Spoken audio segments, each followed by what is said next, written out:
From the John DeVita recording studio, located in an undisclosed and clandestine location in the great northwest side of our fair city of Chicago, we once again are pleased to be presenting yet another edition of our monthly roundtable panel discussion show, Meet the Chicago Historians. Today we'll be discussing current events in Chicago radio, television, past, present, and future. And now here's the guy who started it all, John DeVita. Well, thank you very much, Tom. From the John DeVita Broadcast Center, welcome, ladies and gentlemen, to another broadcast of Meet the Chicago Historians on the Windy City Hometown Entertainment Network on Monday, January the 22nd, the year 2018. And today, the panel will be talking about broadcasting Chicago style, past, present, and future. A brief history of radio and television program originating from our town. So sit back and enjoy Meet the Chicago Historians. And now to start today's broadcast, here's our announcer, Mr. Tom McKenna. Welcome, ladies and gentlemen. I am filling in today for the one, the only, John Red Ryan, who is a bit under the weather today, so we're going to struggle through with our panel without John. I know it's going to be difficult, but we will make it. As John said, this is January 22nd. Unusual weather here in Chicago for this time of year. It's raining out. We dodged a bullet again with the snow. Some areas have had close to an inch of snow, and I am told that an inch of rain, and I am told that an inch of rain equals about 10 inches of snow. So we've been pretty lucky here so far. We've had a couple minor snowstorms, but nothing major yet, and we are rapidly approaching the end of January. So good news here in the weather department in the city of Chicago. Let's start the discussion as we always do, introducing our panel.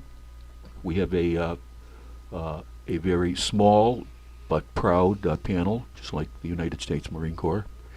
And so let's start the introductions with the gentleman to my right, Al. Al Opitz, past president of the Austin Urban Community Council and a local chapter of the 8th Air Force Historical Society.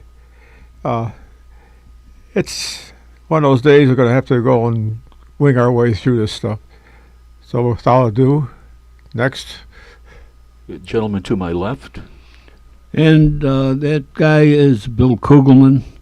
I was battalion chief on the Chicago Fire Department, and then, among other things, in law enforcement, and past president of the Museum of Greater Chicago, the Fire Museum of Greater Chicago, which I'd like to let everybody know on the 27th, which is this coming Saturday, from 10 until 2 o'clock, 10 o'clock to 2 o'clock, we will have an open house, and we will be taking people through the museum, which is at 5218 Southwestern Avenue, an abandoned, an old firehouse that we have completely redone, and we will be taking people through the second floor, which is now the Ken Little Memorial Library. And Ken Little was one of our founders and passed away here a month or so ago, and we miss him. We just completely miss him. Nobody in the world like that guy and his memory of and knowledge of the city of Chicago. So we are going to talk about the radio and TV business in the city of Chicago, the Windy City, of course, and also probably current events, which we always get into, things that have happened in the past several weeks. So Go So, ahead, Tom. Let's hear from you. Yeah, on that note, there's a lot going on here. Probably the biggest thing happening in this great country of ours is our government is shut down since last Friday, and I guess we're all lucky that we made it here today, because without the government, the essential government, we can barely function. I don't know. Were the traffic lights working, or Not in the corner of Earl Park and Irving Park. the shutdown again is a purely political thing that happens every so often when the members of our Congress can't get together. Well, I guess the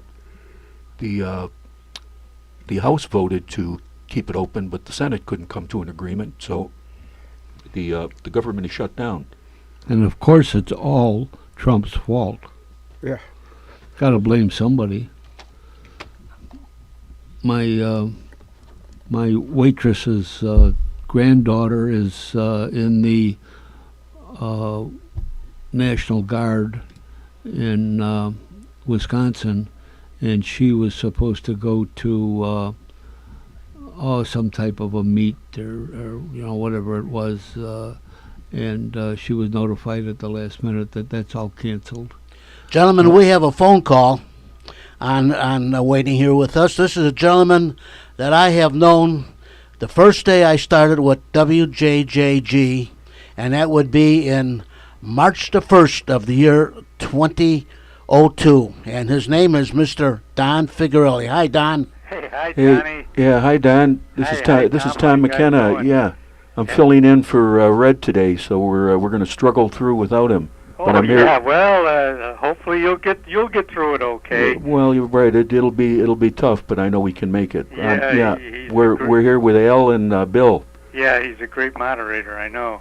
But you know what, Tom? I wrote 3 names down here, and perhaps you guys might know what happened to them, or old time radio, And I wonder if they're still around or what. The first name that come to mind was Howard Miller. Oh, of course, I remember his radio show very well. Mhm. I Yeah. remember I was on the job, the Chicago Police Department's the '68 convention, and Howard Miller was one of the few people in the broadcast industry that actually stuck up for the police department. Is that right? Yeah, Yeah. Is Howard still around, or did he That- pass? that I don't know. Mhm. I'm not sure either. I haven't heard about him in quite some time, but I think maybe that's a sign that he did pass away. Yeah. He had a very popular show here on the radio Oh. in Chicago for years. Oh, yeah. I loved listening to him. Yeah, he was Mr. Radio. Yeah. Well, and the other fella that came up was Milt Rosenberg. Boy, he was on He's WIND, I think, but I haven't heard him for a while though. He Milt died. Rosenberg, that guy was knowledgeable. Okay, I can tell you right now about both of them, Don and panel. First of all, we'll go back to Howard Miller. Mhm. When we had the riots in Chicago after Martin Luther King got killed Mhm. on Madison Street, Howard Miller, who was on WIND, stuck up, just like Tom said, stuck up for the police department, the fire department, and all the people. And because he talked positive about the agencies, WIND say bye-bye and took them off the air. Boy, that was a shame. Okay? So that's the story about, and I, being involved in radio broadcasting like I am, I heard I heard him talk about it on WIND. I heard the whole conversation. But Yeah. because he gave Chicago Police, Chicago Fire, and everybody that was on the positive side of that stupid thing that happened that night, he got thrown off the air. Boy, that's a shame. Yeah. Now Milt Rosenberg, he was on WGN radio. Mhm. And he was on in the evenings, and he had like old time programs. But unfortunately, Milt Rosenberg and Franklin McCormick and Mhm. Cliff Mercer and all of them have all met the Lord. Yeah. Oh, but he was into that Milt. He knew a lot. He could talk on any subject, It was really good. You know, he could talk sports, he could talk movies. You know, he was really knowledgeable. You know, and the other guy who named for you guys maybe might know is where's Wally Phillips now? Well, Wally Phillips is along with Milt Rosenberg and all the other guys. He's passed away. Oh, really? Boy, he was good too. Milt Rosenberg just died here about a week ago. Is that right? Yeah. Yeah, it was recent. Yeah, there was an article. It might not even be that much. It might have just been 3 or 4 days. Mm-hmm. Mm-hmm. But they were all so well known and so well respected by their listeners, and it's a shame we just don't have those type of people coming up anymore. No. It's like our politicians. We don't have any statesmen anymore.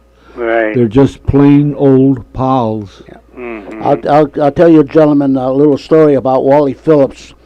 As we all know, Wally Phillips had his morning show on WGN for many, many years. Mm-hmm. And he used to go to a restaurant on the corner of Irving Park Road and Kedzie called the Harris Restaurant. Oh, yeah? And he would be in there every morning.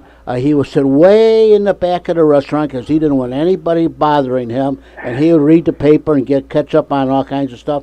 He would go over to WGN, which was just short walking distance away because the studios are at Addison and Campbell. Uh-huh. And he would go there, and then he did his show. Yeah. Now, when Wally Phillips retired from WGN, he had his retirement party at the Broadcast Museum, and that's where he said farewell to the world on radio. Was at the Museum of Broadcast Communications. Uh-huh.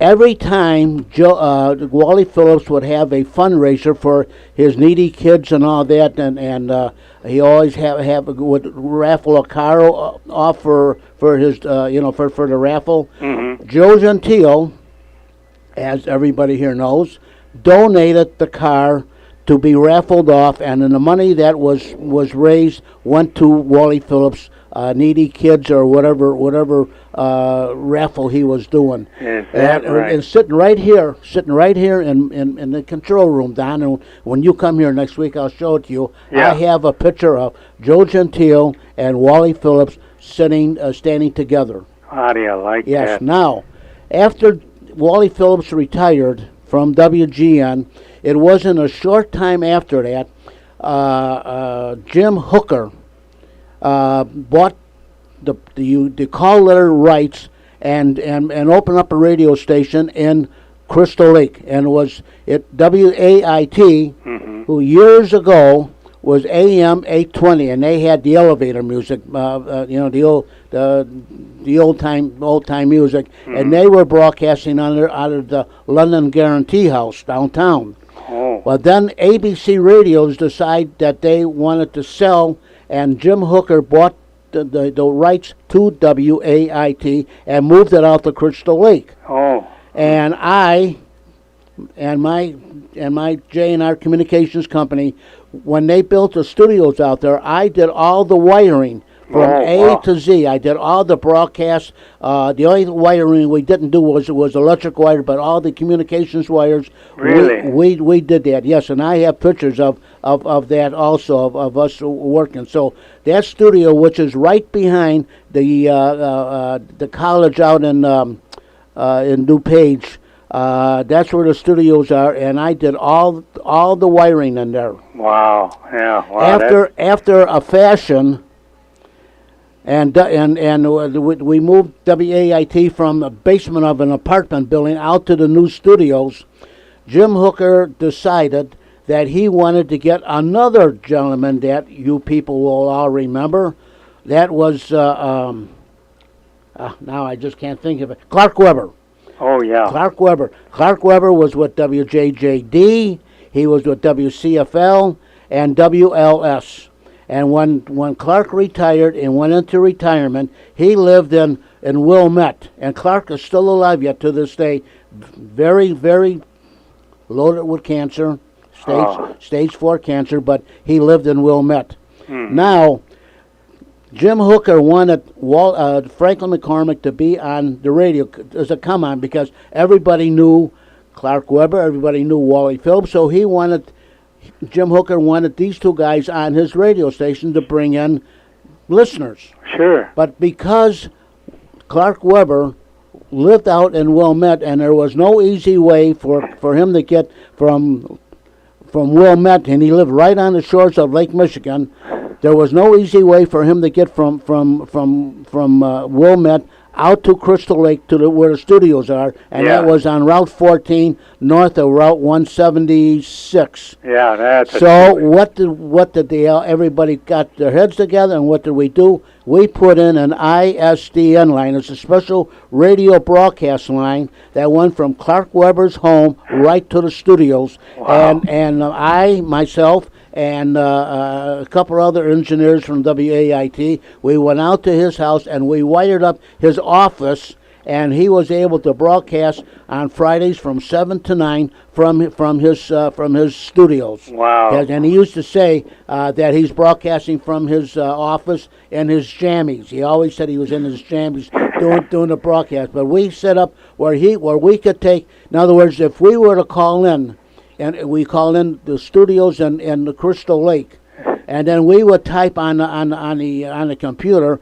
Don Figarelli is on line 1. Yeah. So he says, let's talk to Don Figarelli on line 1, and then the engineer back at the studios would push the button for line 1, and we were able, guys were able to talk over the air. Wow, how do you like that? Yeah. What a story, Yes, John. and then after that, shortly after that, Clark Weber got established, and then about a month or so later, who comes walking in the front door but Wally Phillips? Oh, boy. So I have, in fact, I'm looking at it right now.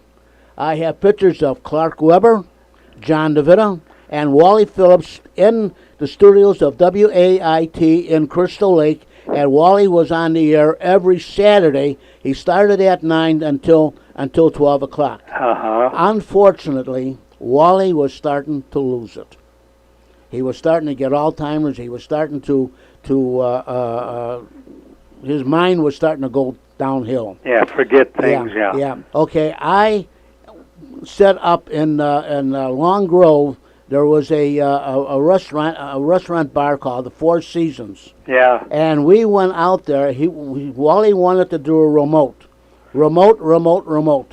And he wanted to go to the Four Seasons to do a remote. Uh-huh. So Irv, the station manager, and we went out there and we figured out how we're going to set up the remote.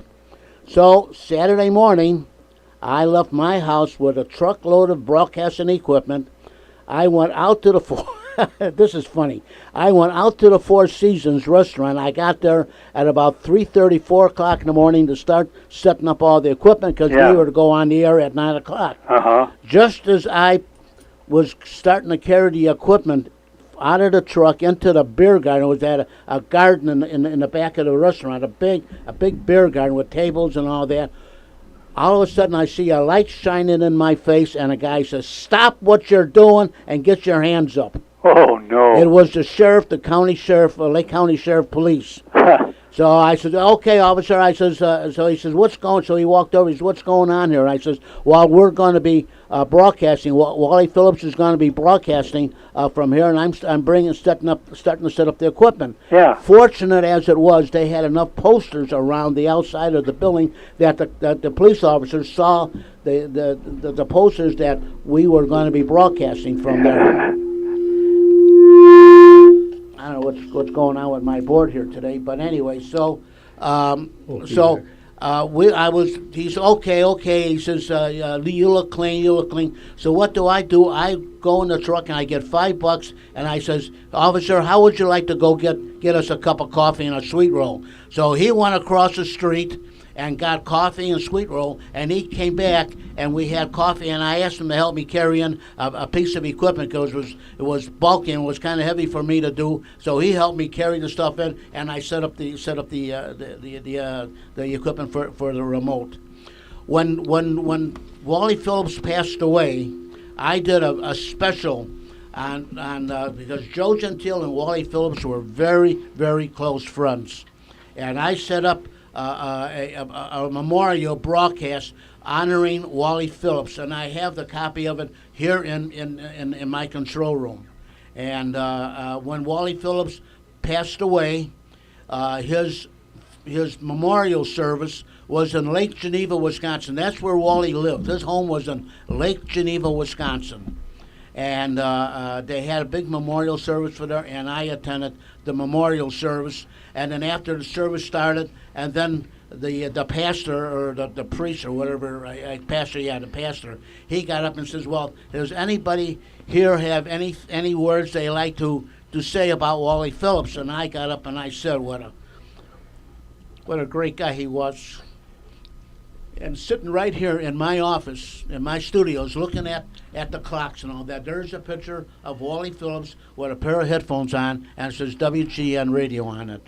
But Wally Phillips and I, we were very dear friends. I mean, you think Wally and I were related. So between Clark Weber and Wally Phillips and a few other people in the broadcast industry, including my pal Joe Gentile, I've had a wonderful career in radio broadcasting. Oh, are you done, John? Yeah. Okay. Get a glass of water, John. I got a little story about Wally Phillips at that restaurant on Irving and Irving and Kimball. Kedzie. Or Irving and Kedzie was Kedzie. there was a And Harris. now it's a jewelry store.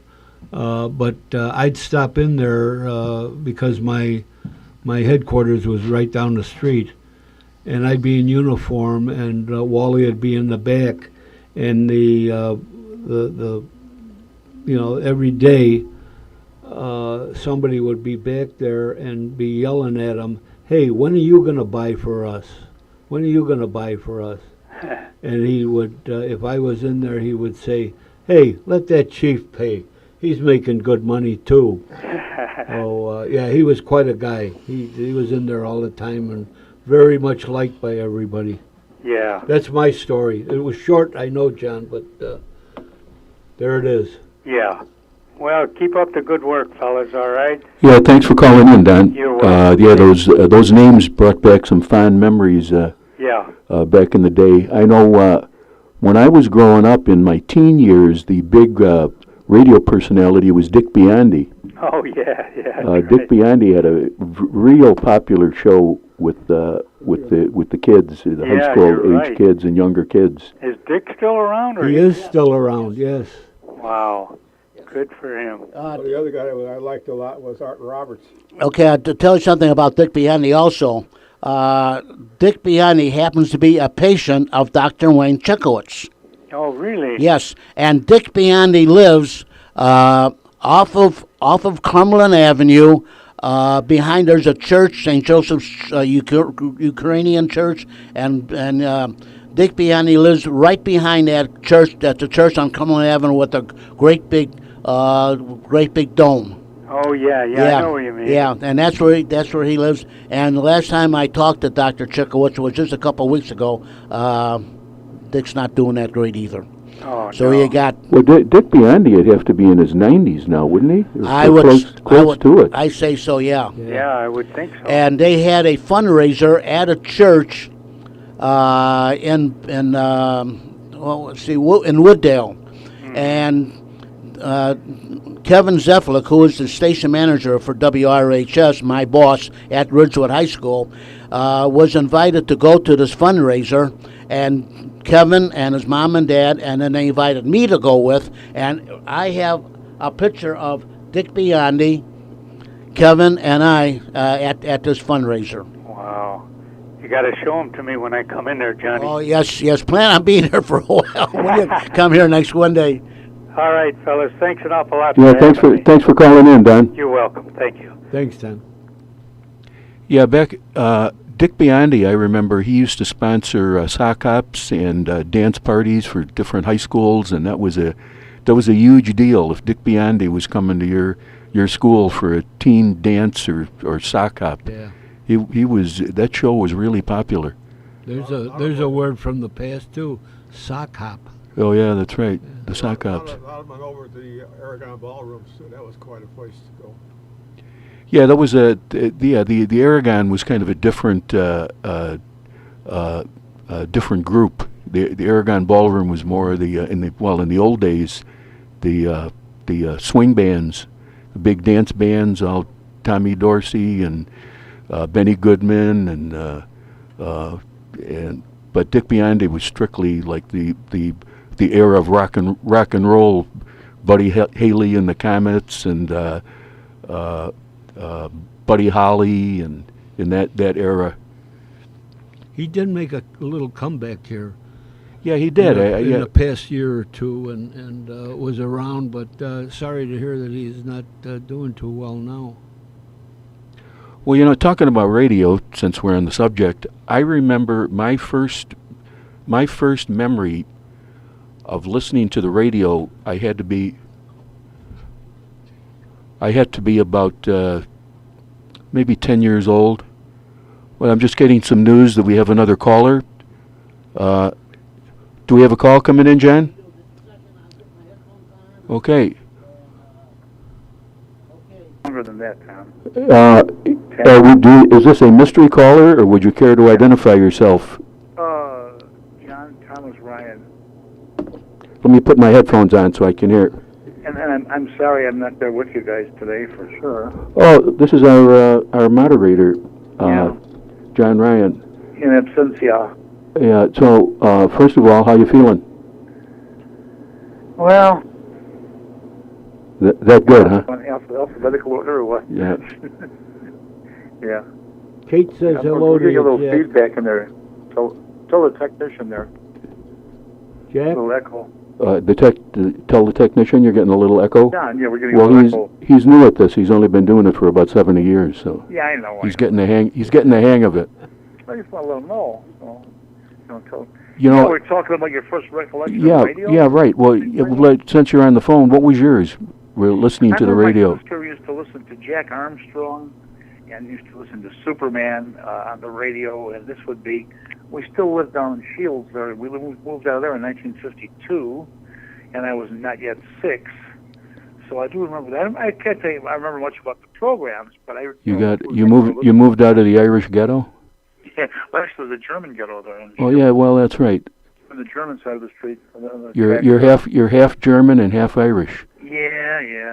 You get drunk and then declare war. Something like that. There was oddly enough, those are the two largest ethnic groups that people in the United States can trace their roots to, and the most intermarried. I remember seeing a political cartoon in one of our history books. It had the German was caricatured as a beer barrel, the Irishman as a bottle of whiskey around the 1840s or 50s or whatever it was. Anyway, anybody else? Who's there? Bill? Yes, I'm here. Is Kate there? Kate's here. She says hello. Is she speaking part for the females? Taking the... Yes, she is. That's our Girl Friday, so to speak. Was she out marching the other day? Marching for the women's march? No. Yeah. No. She's too young to vote. She votes the right way. She's a right-thinking American, right? Yes, sir. And you had Al Opitz. Hi, Al. How you doing? How are you doing? Oh, we're struggling along. Got my walker out there. You mean. Navigate the stairways. One of these days. Let's get on more subject.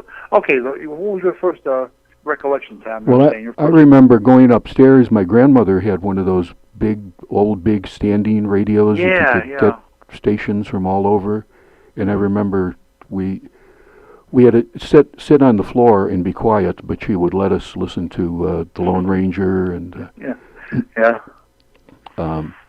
there's one of the 3 shows, that big famous shows that originated out of WXYZ Detroit. Right. The Lone Ranger, the Green Hornet, which, by the way, those two were supposed to be relatives. Their last name was Reed. John Reed was the Lone Ranger. Britt Reed was his great nephew, whatever it was, publisher of the Daily Sentinel. And of course, it was called Challenge of the Yukon, which later was just called Sergeant Preston of the Yukon. Remember that, don't you? Oh yeah, and let's not forget Amos and Andy. Right, which originated here, or it was in Chicago. Charles Freeman Gosden and Charles Correll were vaudevillians, and they did this. They came up with the act originally on whatever it was the daily news station. I'm sorry, it was WGN. It was called Sam and Henry, and they wanted to either get it syndicated or something, and they wouldn't go along with it, so they left. And Sam and Henry, they changed their routine to Amos and Andy, and the rest was history. The theaters would stop the show, the picture, so they could play Amos and Andy for people on where it was Wednesday night or whatever the time was. So, Well, that. people our age, I mean, I'm rapidly approaching 72. John and I are the same age. We were on like the tail end of the very popular radio shows, and then the start of television. Mm-hmm. You know, we were probably I would guess, the first generation that really spent their whole life having access to television. Of course, we didn't own a television when I was younger, but television was available. Yeah. Now I don't know what would you call the kids coming up now, the internet generation. The texting generation, right? The non-speaking generation. Yeah. I remember. And I tell you what, there's a lot of us old timers too that are getting into that habit. I'm just getting a call here from John that we're due for a break. You gonna stick with us, John, or you going I to? can stay on. Sure. Okay, I would stay through the break. Okay, guys, we're taking a break, and we will be back shortly.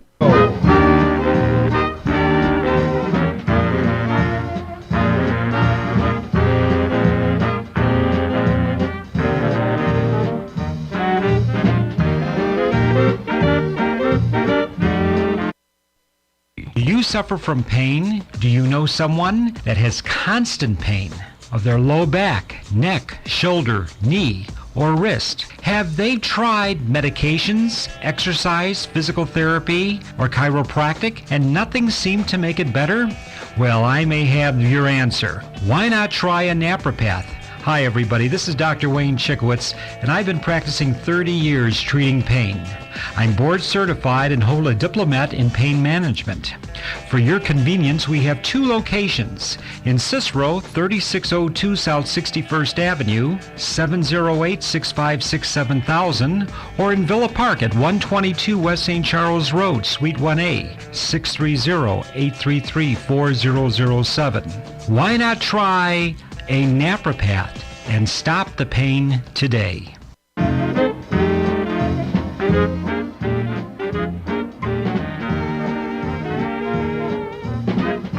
Okay, we're back. John, are you still with us? Yes, he is. Oh, okay. Let me put my headphones on. You're still with us, John? Yeah, I'm here. Okay, great. I was just. I'm Jack. Remember? Oh, that's right, Jack. I'm sorry. I've known John. I've known John so long that he's gone through like 3 or 4 different aliases. You know, he's gone from right. John to Jack to Red to. Tom said he's one of the few people who actually own up to it. So. That's right. I've known him all my life, and I think the only person that would actually admit to that.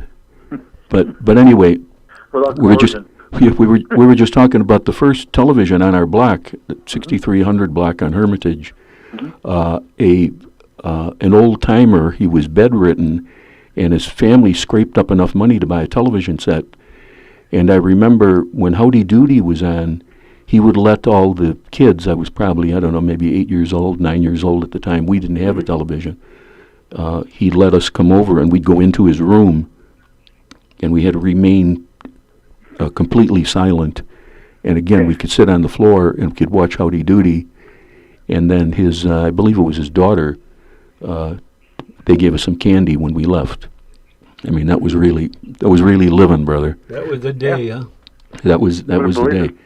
And then I think I was 12 when we bought our first television, from naturally black and white from Sears. I believe it was a Silvertone. I think that was the Sears brand at the time. And in those days, I'm sure anyone our age remembers when the television would go out, you would open up the back of the TV, which it was marked, of course, you do not do this under any circumstances. But your father would open it up, and you would take the tubes out of the back of the television, and you would take them to whatever store had the old tube tester, and you would test and you would test the tubes, and then come back and see if that did the trick. You know, it's another occupation that was really a good occupation at the time and is now completely non-existent. Is TV repairman. Yeah, right. Yeah, there aren't any left. Disappeared. No, they don't repair them, just replace them. Yeah, right. It costs too much to repair 'em. There's one guy I know who does repair work. He's on Lawrence Avenue. It's just west of Cumberland. But how much repair work he does, I don't know. But he sells them. But the old Zenith brand now is called LG, in case anybody really cares. Yeah. They said that Zenith was in the process of getting bought out, and they told them that they retained the name Zenith, that they would lose the brand. Yeah, well, the TV stores, Polk Brothers used to be big for television, Sears, and then of course, I don't know if anyone remembers Madman Muntz.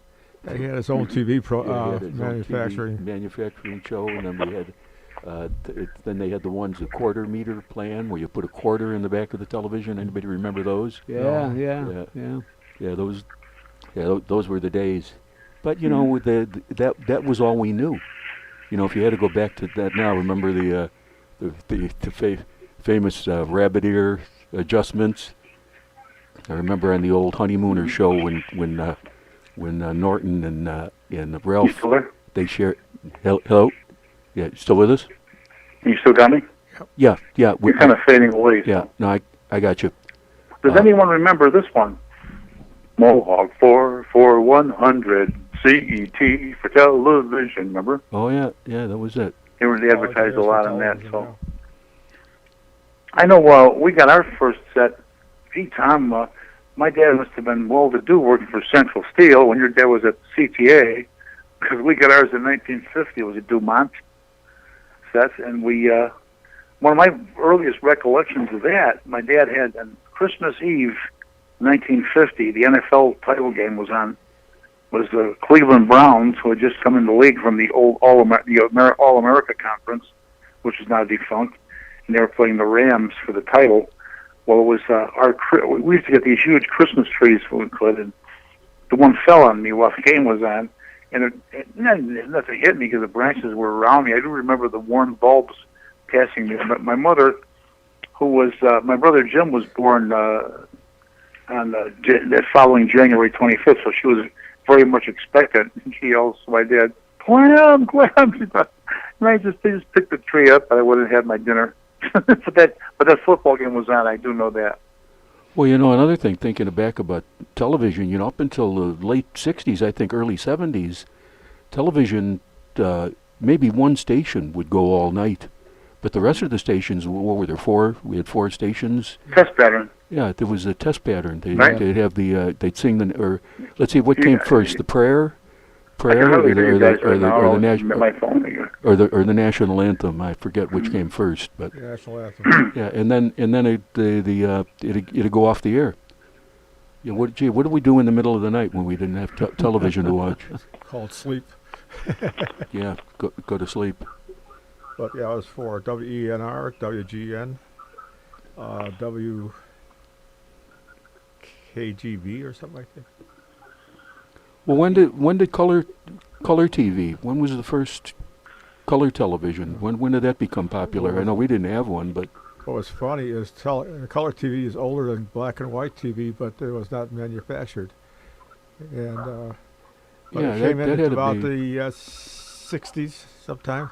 I would think the late 50s, early 60s. Yeah, it's sure come a long way. Yeah, and then a lot of the stations, programs they didn't broadcast in color. That's right. Most of them were. I mean, all the I Love Lucy's and the Honeymooners and all those shows. They were all black and white. Just recently, they've and how they do it, some mechanical way. Colorize They color them up and put them on there. I don't think there's many kids around now that know anything about black and white. That's just strictly a has-been, black and white. Oh, And sometimes when they do replace some of these, like I Love Lucy or The Honeymooners or some of those shows, when they do show them on, they're black. Boy, what a difference it is. I mean, you sit there and you think, man, how lucky we are now that we have color television. And just Al, just to let you know, we had four TV stations back in those days. It was WGN, it was WENR, and then it was WMAQ, and then WBBM. No, John. And then after a fashion, WGN stayed the same. WENR turned out to be WLS, which it is now. WMAQ turned out to be WNBQ. And we still had WBBM yet today. Am I still on? Yeah. we can It was hear the you. other way around though. It was WNBQ became MAQ, and it was WENR became first WBKP. You remember? Yes. Then WLS. Yeah. It was WENR was Electricity and National Resources or something. WBKB was Belleville and Katz Broadcasting, the theater people. Of course, WLS was originally the Sears radio station, the world's largest store. Yes. Of course, WGN, world's greatest newspaper. Yep. So The other thing was that there was WLS had a split station. They were on in the evenings, I guess it was, and then WNBQ would come on halftime. I think that's the right numbers. Right, and then we got WTTW, and then we got the UHF stations, where you had to hit the separate antenna and the separate hookup. And Channel 26 was the first UHF station we had. And John, you remember when I think we were in grade school, early grade school, when Channel 11 went on, WTTW, the Right. educational station it was, remember? right. And it stood for Window to the World. Yeah, Still I think they used to broadcast from the Museum of Science and Industry, I think, for a while. They did. Yeah. Yeah. There's another station that used to broadcast out of the Chicago Public Library too at one time, downtown. They still have a station there. I think it's one of the public I think it was Channel 26, wasn't it, Al? something like that. Could be. I don't remember. Well, talking about older TV or TV in the 50s or when, television was in its infancy, the programs that they had, again, The Honeymooners and I Love Lucy are just two that come to mind. They're still being broadcast and they are still as popular as ever. Mm-hmm. And, it just shows the people that, the so-called creative television people in Hollywood now, they try to rehash and redo what the original television pioneers perfected 50 years ago. Yeah. I watched The Honeymooners. I've watched some of these episodes 100 times at least. I know what's what's coming, and it's still just as funny now as it was 50 years ago. Some of the lines you just can't. I remember once when some of my favorites, but with the Honeymooners, when Ralph thought that he was going to be the travel manager for the Raccoon Lodge, or he had some position. Yep. And Norton says to him, "Well, what makes you think that you're going to be appointed?" And he said, "Well, the Grand High Exalted Ruler called me today at work." And Norton goes, "Well, so what?" And he says, "Well, has the Grand High Exalted Ruler ever called you?" And he goes, "He doesn't have to. He works next to me in the sewer." But lines like that, they just never they never go out of style. I got a couple of grandkids that really that's all they watch is repeats of those programs, and they really get a kick out of it. You know? Now I you- got a granddaughter. She's 20, almost 30 years old, and she likes to watch old time Yeah. TV. Yeah. Now you, She now- watched the ME TV and a Hello? lot of black and Yes. white on there. Yeah. now you take I Love Lucy. There was one episode where she wanted to go out to buy some new clothes because she was going out with her friends. And Ricky says, "What are you going out and buying new clothes for?" He said, "You got all those clothes in the closet." She says, "Well, if I wear those clothes, what are my friends going to say?" He says, "Well, then change your friends." Hey, guys, you know, still there? Yes. Yep. Yeah. I can hear You you. talk about the honeymooners. A lot of people don't realize that was a segment of the Jackie Gleason show. Right. It was so very, very popular that they timed it out so that they could edit it and show it later as a separate, rerun, but as a honeymooners. Yeah. And that series. and 90% of it was filled with one camera and one set. 90% Right. of all of those episodes, one You know, camera and one set. I always thought as a kid that was a sort of, I didn't even know what it was, but an anachronism, like it couldn't possibly be that people were living in a flat like this, in the 50s. But actually, if you go to New York and you see some of the tenement places, you say, yeah, I guess it was for real, Well, when my sister moved to New York, she moved to Upper Manhattan, and she said the same thing. She said, "I used to think how terrible that must have been to live in a two-room apartment like that." She said, "When I moved to New York, the place I had, I was wondering where they got such a nice place." Yeah. Some Tom of and those, I, on our first furlough in 68, we actually went there, remember? yeah, that's right. And we things were so different in those days. We had our guns with us, I know, snubs, and no one even carried checked it. It was, of course, before, in those days, hijacking. They would say, "Take this plane to Cuba." Remember that? They didn't blow you up, and all these other guys do now. So You got to remember too, Jackie Gleason was a great band leader. He put out a few records. Yeah, he was very talented. Tell you what, you're talking about New York. I still don't like the place. Yeah. It just, you're born and raised here in Chicago, and New York just isn't it. I got a grandson that lives there, works for CBS there, and he seems to like it.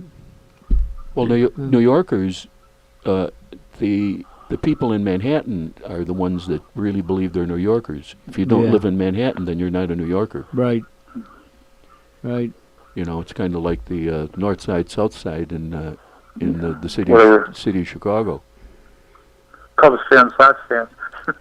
Right. Guys are going to hang up, okay? Okay. Okay. Yeah. Take care of yourself, John. Well, it was good Take- to talk to you, and Yeah. Thanks for calling hope to in. be seeing you. Take care, John. Take care of yourself. Okay, guys. So long, Al. So long. So long. so long, See you next John. month. Next broadcast Thomas. is February 19th, John. February 19th, huh? Yeah. Boy, oh boy. Okay. Hope to see you then. And then one after will be in March, and it'll be almost baseball season. Hey! There you go. It already is down south. Tom likes to follow basketball. I don't really get into it too much, but if I had my way, we'd have the Super Bowl, and you go right to opening day at the ballpark. So It's almost like that now. What do you mean? How'd you Well, like? bye. How'd you like those games yesterday? well, I didn't get to see much of it. I was in the emergency room. Oh, okay. I saw quite a bit of the earlier one, though. The first one was quite a good game. I thought Jacksonville might have done it, but, they were out, New England outlasted them. So the other one, I guess, was never much in doubt, was it? No, I turned it off after a while. Philadelphia, It got yeah. boring. All the Minnesota fans were saying, yeah, this is going to be the first time that the Super Bowl is played in someone's home stadium. They overlooked the fact that they actually had to win one more game for that to happen. Yeah. Yeah. Oh well. It's funny, in here, both places had nice warm weather yesterday. Yeah, they were. No Tundra Bowl like the famous game in for Green Bay that one year, huh? That was that was something else. Guys got frostbite playing there. Okay, adios, gang. All right. Go see All right. it. We'll talk to you, John. Take care, John. All right. You got to remember in the fall, you have Super Bowl, basketball, baseball, the World Series is coming up, and then you got hockey, all playing at about the same time. And now you're going to have the Olympics also. Yeah, Olympics. Yeah. That's going to be interesting. having it over in Korea. Yeah, I guess the North Korea is going to field a team and travel south. Yeah. They're going to get together, and China has already started putting their ice palaces and all of that stuff together, and celebrating the Olympic spirit. I people say, "Oh, I'd like to go to China. I'd like to." Why would you want to go to a communist country? It's changed considerably, but still, you're right. You go to Hong Kong, it's technically it's communist area, but it's so left over from the English colonies that it's hard to tell the difference. Well, sure, they want your money. Yeah. That's And why. they found out that too, so now their communism is sort of dying away a little bit. Yeah. Yeah, they thought that Hong Kong was going to be absorbed into the mainland, but that you're talking so much money. I mean, Hong Kong was basically the financial district of the Orient, Yeah. and when Great Britain gave it back, they were under the assumption that it was going to change dramatically, and I guess it really hasn't changed much at all. Well, I do know that they have a colony in outside Vancouver, British Columbia, of the refugees, as they want to call it, from Hong Kong. I thought they were going to have all kinds of problems, so they moved. And because of the fact that it was a British colony at that time, they had no problem moving to Canada. Well, Macau in China too is another. They've got huge casinos. I mean that rival the Las Vegas casinos. Orientals are known to be big gamblers. Big gamblers. Big gamblers. I know, and they just opened up a casino in Las Vegas. I think it's called the Red Dragon, and it caters solely to Oriental gamblers, and they've got restaurants there that they brought the chefs over, from China and Japan. A good place in Chicago to go to is called the Great Beijing, which is a great Chinese restaurant, and it's good food. Well, it's like almost any type of cuisine. Once it gets to the United States, it's altered. It's like pizza. People that go to Italy and they say, "Oh, we're going to get some pizza in Italy," and it's basically nothing like American pizza or Chicago pizza. Chicago pizza. Gotcha. And the same thing with Mexico. They don't have chili in Mexico, although you associate it with Mexican cuisine. They don't have chop suey in China that you associate with. Chop suey's American. Yeah, dish. right. It's all American made. I used to watch the Mexican kids at the backstretch at the track, and what are you eating today, guys? Oh, tacos. And I looked at them, and all it was just what we consider the what do you call it? The taco, the shell. Yeah. That's all it was. They Right. They didn't even put anything inside of it. Yeah, with meat, it's just like in China. Meat is really Well, rare. I was in Italy, and it's sort of funny. You go south of Naples, and it's southern cooking, want to call it that. Yeah. You go northern, and the trouble with the restaurants up there in Italy was the fact that most of the people that went to the restaurant couldn't read Italian. So I ended up ordering pizza because that's the only name they knew, and they looked at you like, yeah. Yeah, I know the area in Chicago along Oakley, they've got a lot of northern Italian restaurants there. And a guy that I work with, an Italian who was Sicilian, and I said, Tony, I says, which one of those restaurants over on Oakley do you like? He says, I don't like none of them. I said, why not? He says, that's northern Italian. I said, you don't like that? He says, hey, did you ever look on a map another inch and they'd be in Austria? That's right. That's Well, right. There was a lot of Germanic people that lived in northern Italy, and you got you still have the,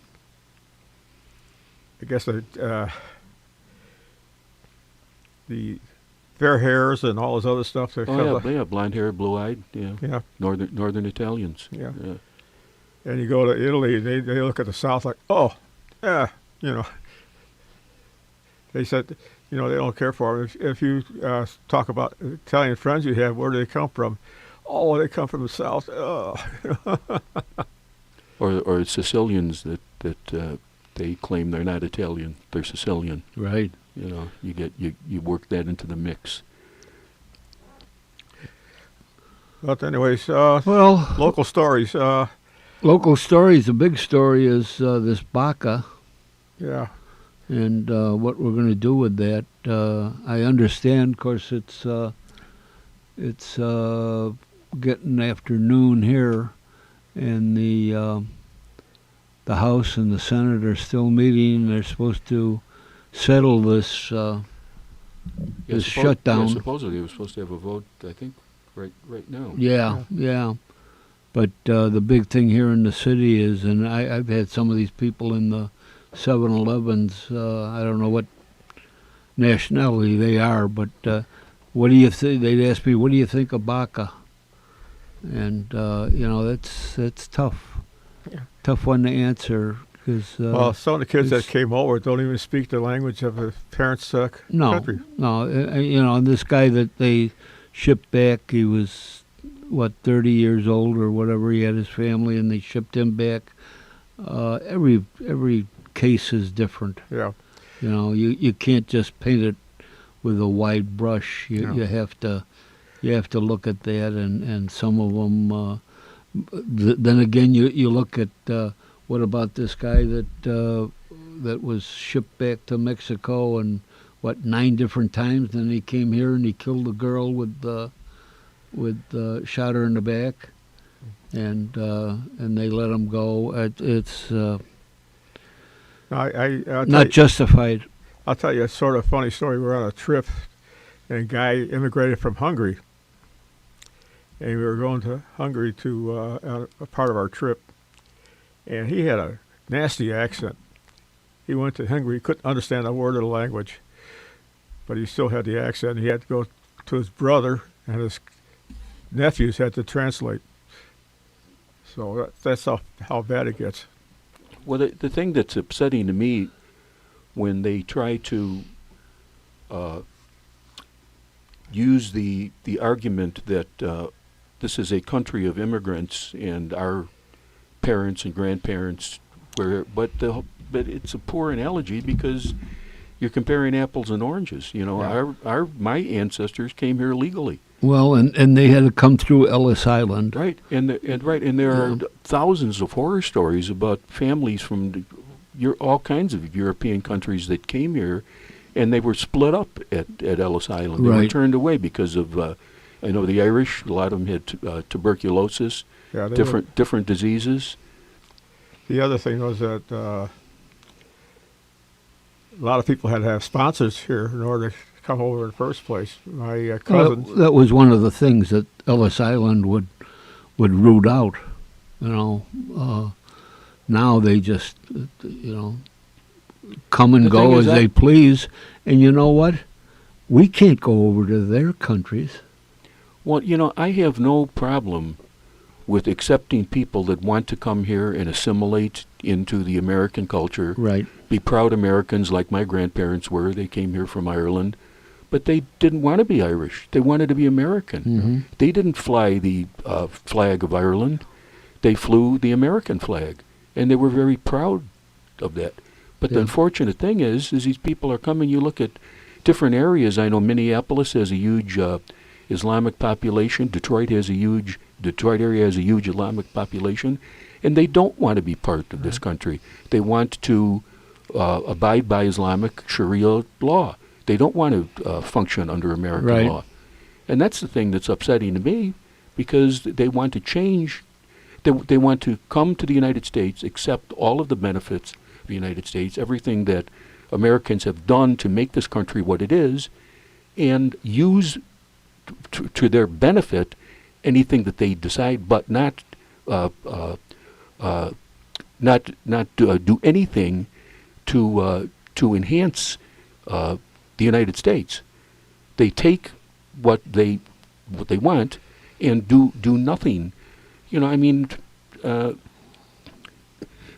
During World War II, there was a battalion of I don't know if it was a battalion or not, but Japanese American citizens that enlisted to go fight the Japanese because they were Americans. Right. They didn't think of themselves as Japanese.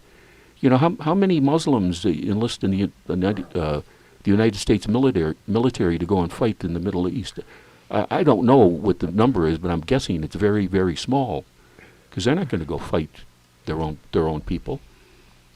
Well, that's I don't know. Well, it might be, it may not be true, but that's all right. I do know that during the Second World War, Roosevelt, he had a lot of the Japanese interned because Japanese Americans interned, and they had no relationship at all to Japan anymore. And Yeah, right. they had everything taken away from them. That's what I'm saying. Every case is different. You know, you can't paint it with a broad brush. Yeah. Some of these people are good people. They're good Americans. They're good family people. And yet we got the bums. We got the thugs and the bums. I'll tell you a sort of a funny story. I work with a lot of Palestinians, and they're nice people, you know, in general. They said that I asked them how come they didn't go to Saudi Arabia, and they said they treat us worse in Saudi Arabia than they do here. At the police mass Sunday, Father Dan introduced one of his new whatever he calls them, Chaplains? Yeah, one of his new chaplains, a guy out on the road, so to speak, assistant chaplains, and he introduced them. He's been on the job for I think he said 11 years, and he's a Muslim. You know, he's a Muslim guy, and he was up there with us, and you know, very good guy. But you know, there's good and bad in everybody, in every. But well, to relate back to that, I was at. Wait, hold on a second, Al. We're going to take a break.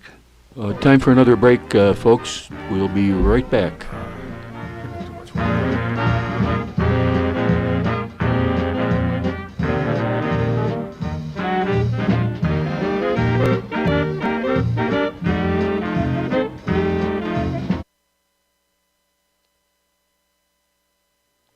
Do you need a carpet for your living room, dining room, bedroom, den, family room, or even your outdoor patio? Well, the place to go for a great deal is the Carpet Warehouse, located at 4300 West Montrose Avenue in Chicago, or call Carpet Warehouse at area code 773-283-0100. So remember, friends, for a great deal on any carpeting you might need for your living room, dining room, your bedroom, den, family room, or even your outdoor patio, go or call Carpet Warehouse, which is located at 4300 West Montrose Avenue in Chicago, or you can even call them at 773-283-0100. They are just east of Cicero Avenue or the Kennedy Expressway exit on the north side of Montrose Avenue. Carpet Warehouse at 4300 West Montrose Avenue. Call 773-283-0100. And once again, for a great deal, for any carpeting you may need, call Carpet Warehouse, located at 4300 West Montrose Avenue. They're on the north side of Montrose Avenue between Cicero and Pulaski. Carpet Warehouse, 4300 Montrose Avenue.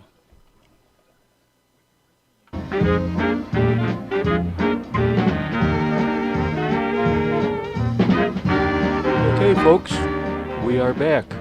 We're touching on a little about immigration, the DACA vote, the government shutdown, and the latest I heard is that the Republicans want the wall included for voting for to save the DACA people, the dreamers. I don't know who coined that phrase. Why are they dreamers? But anyway, the dreamers. I guess it's a good PR stunt to call them dreamers, because naturally you don't want to see anything happen to a dreamer.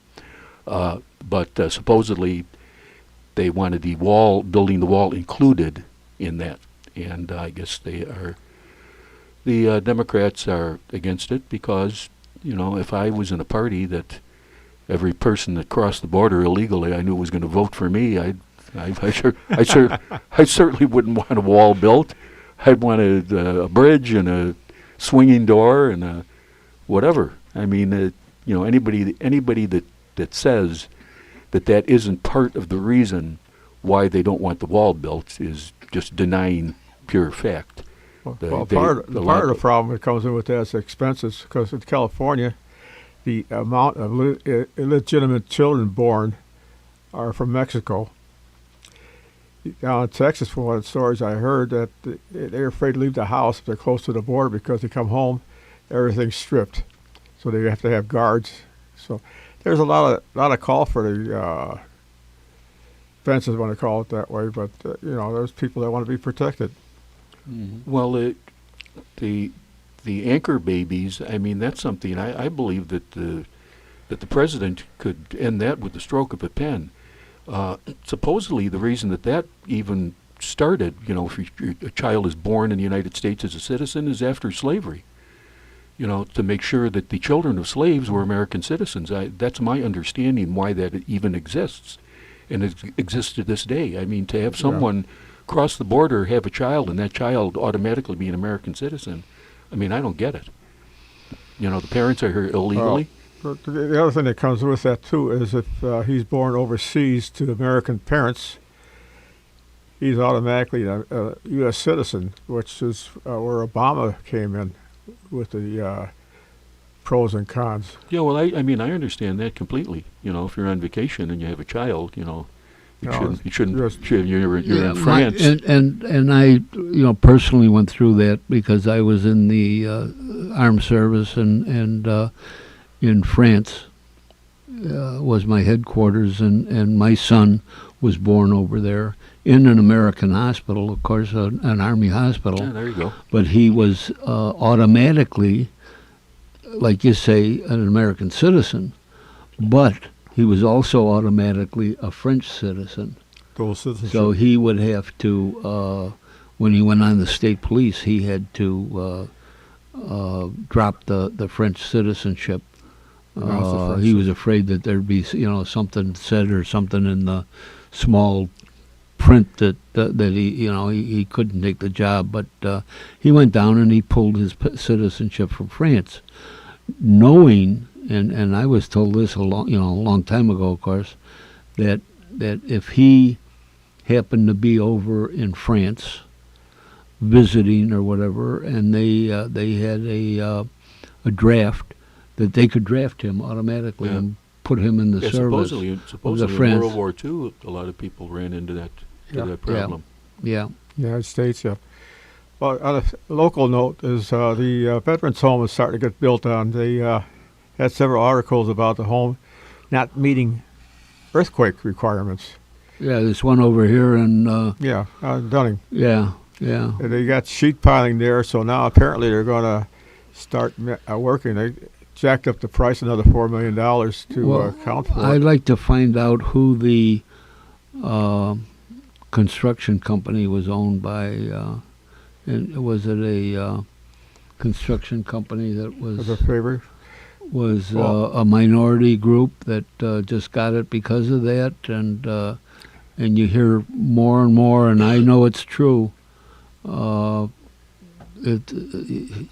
go in to start to rehab a place, and who built this? Oh, it was minority builders. Yeah. And the place is falling apart. This case here, I don't know, because I've been watching it, and the thing started with Quinn. He originally dedicated the Veterans Home, and it took about 6 years before they had an groundbreaking ceremony, and it's just before he left office. And consequently, that was $65 million at that time, and I think it's up to about $80 million now because of delays and everything else. but they brought in some pretty heavy equipment. That was about a 400-ton crane that came in, and that thing was huge, the biggest thing I ever saw. And it looks like it can pick up half a town. Now that's going to be a home for veterans.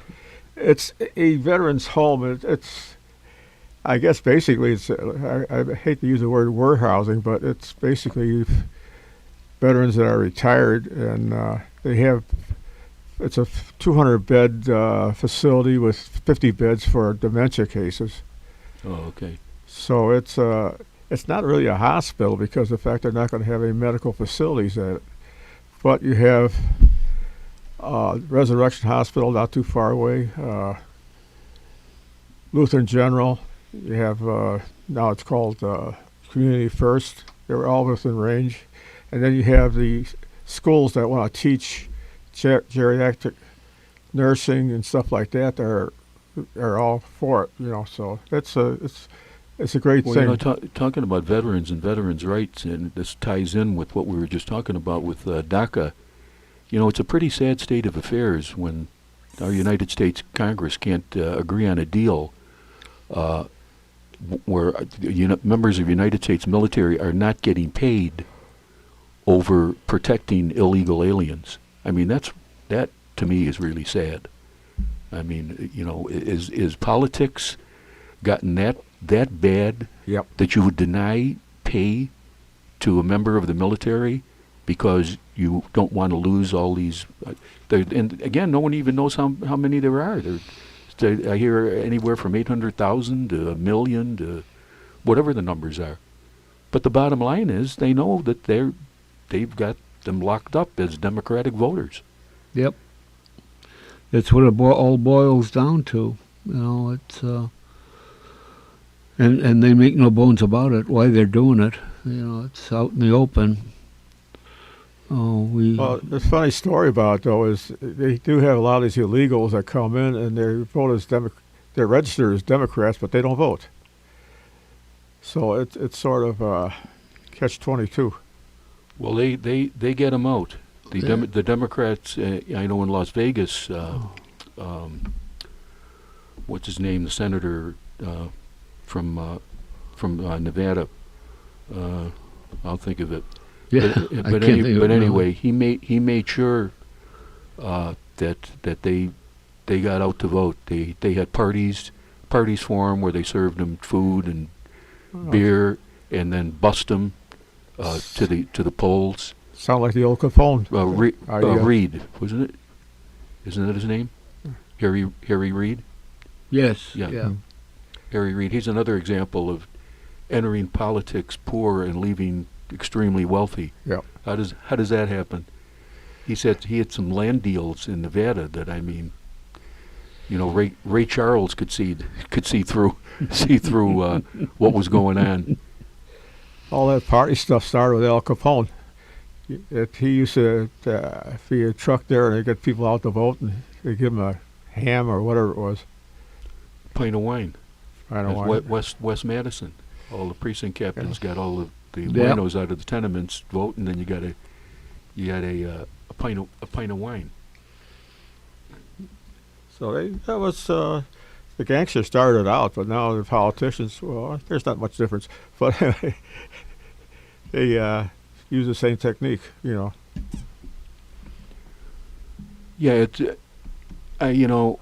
I've followed politics pretty closely my whole life, and again, I'm rapidly approaching 72, and I cannot remember things being this bad, this partisan. I mean, even under some administrations that it was really partisan politics. This is, and I say it started with Obama, and it's continued. I mean, all this stuff with these marches and not my president and all the rest of it.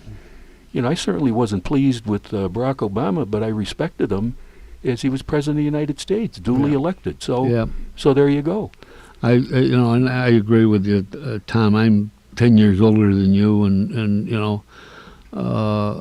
been around with this. I never, as a kid, you didn't get into politics. You didn't know what the hell it was about. But as you get older, and especially when I was president of the union and got, in the 80s, why, I really got my fill of that bunch. You can't trust them, number one.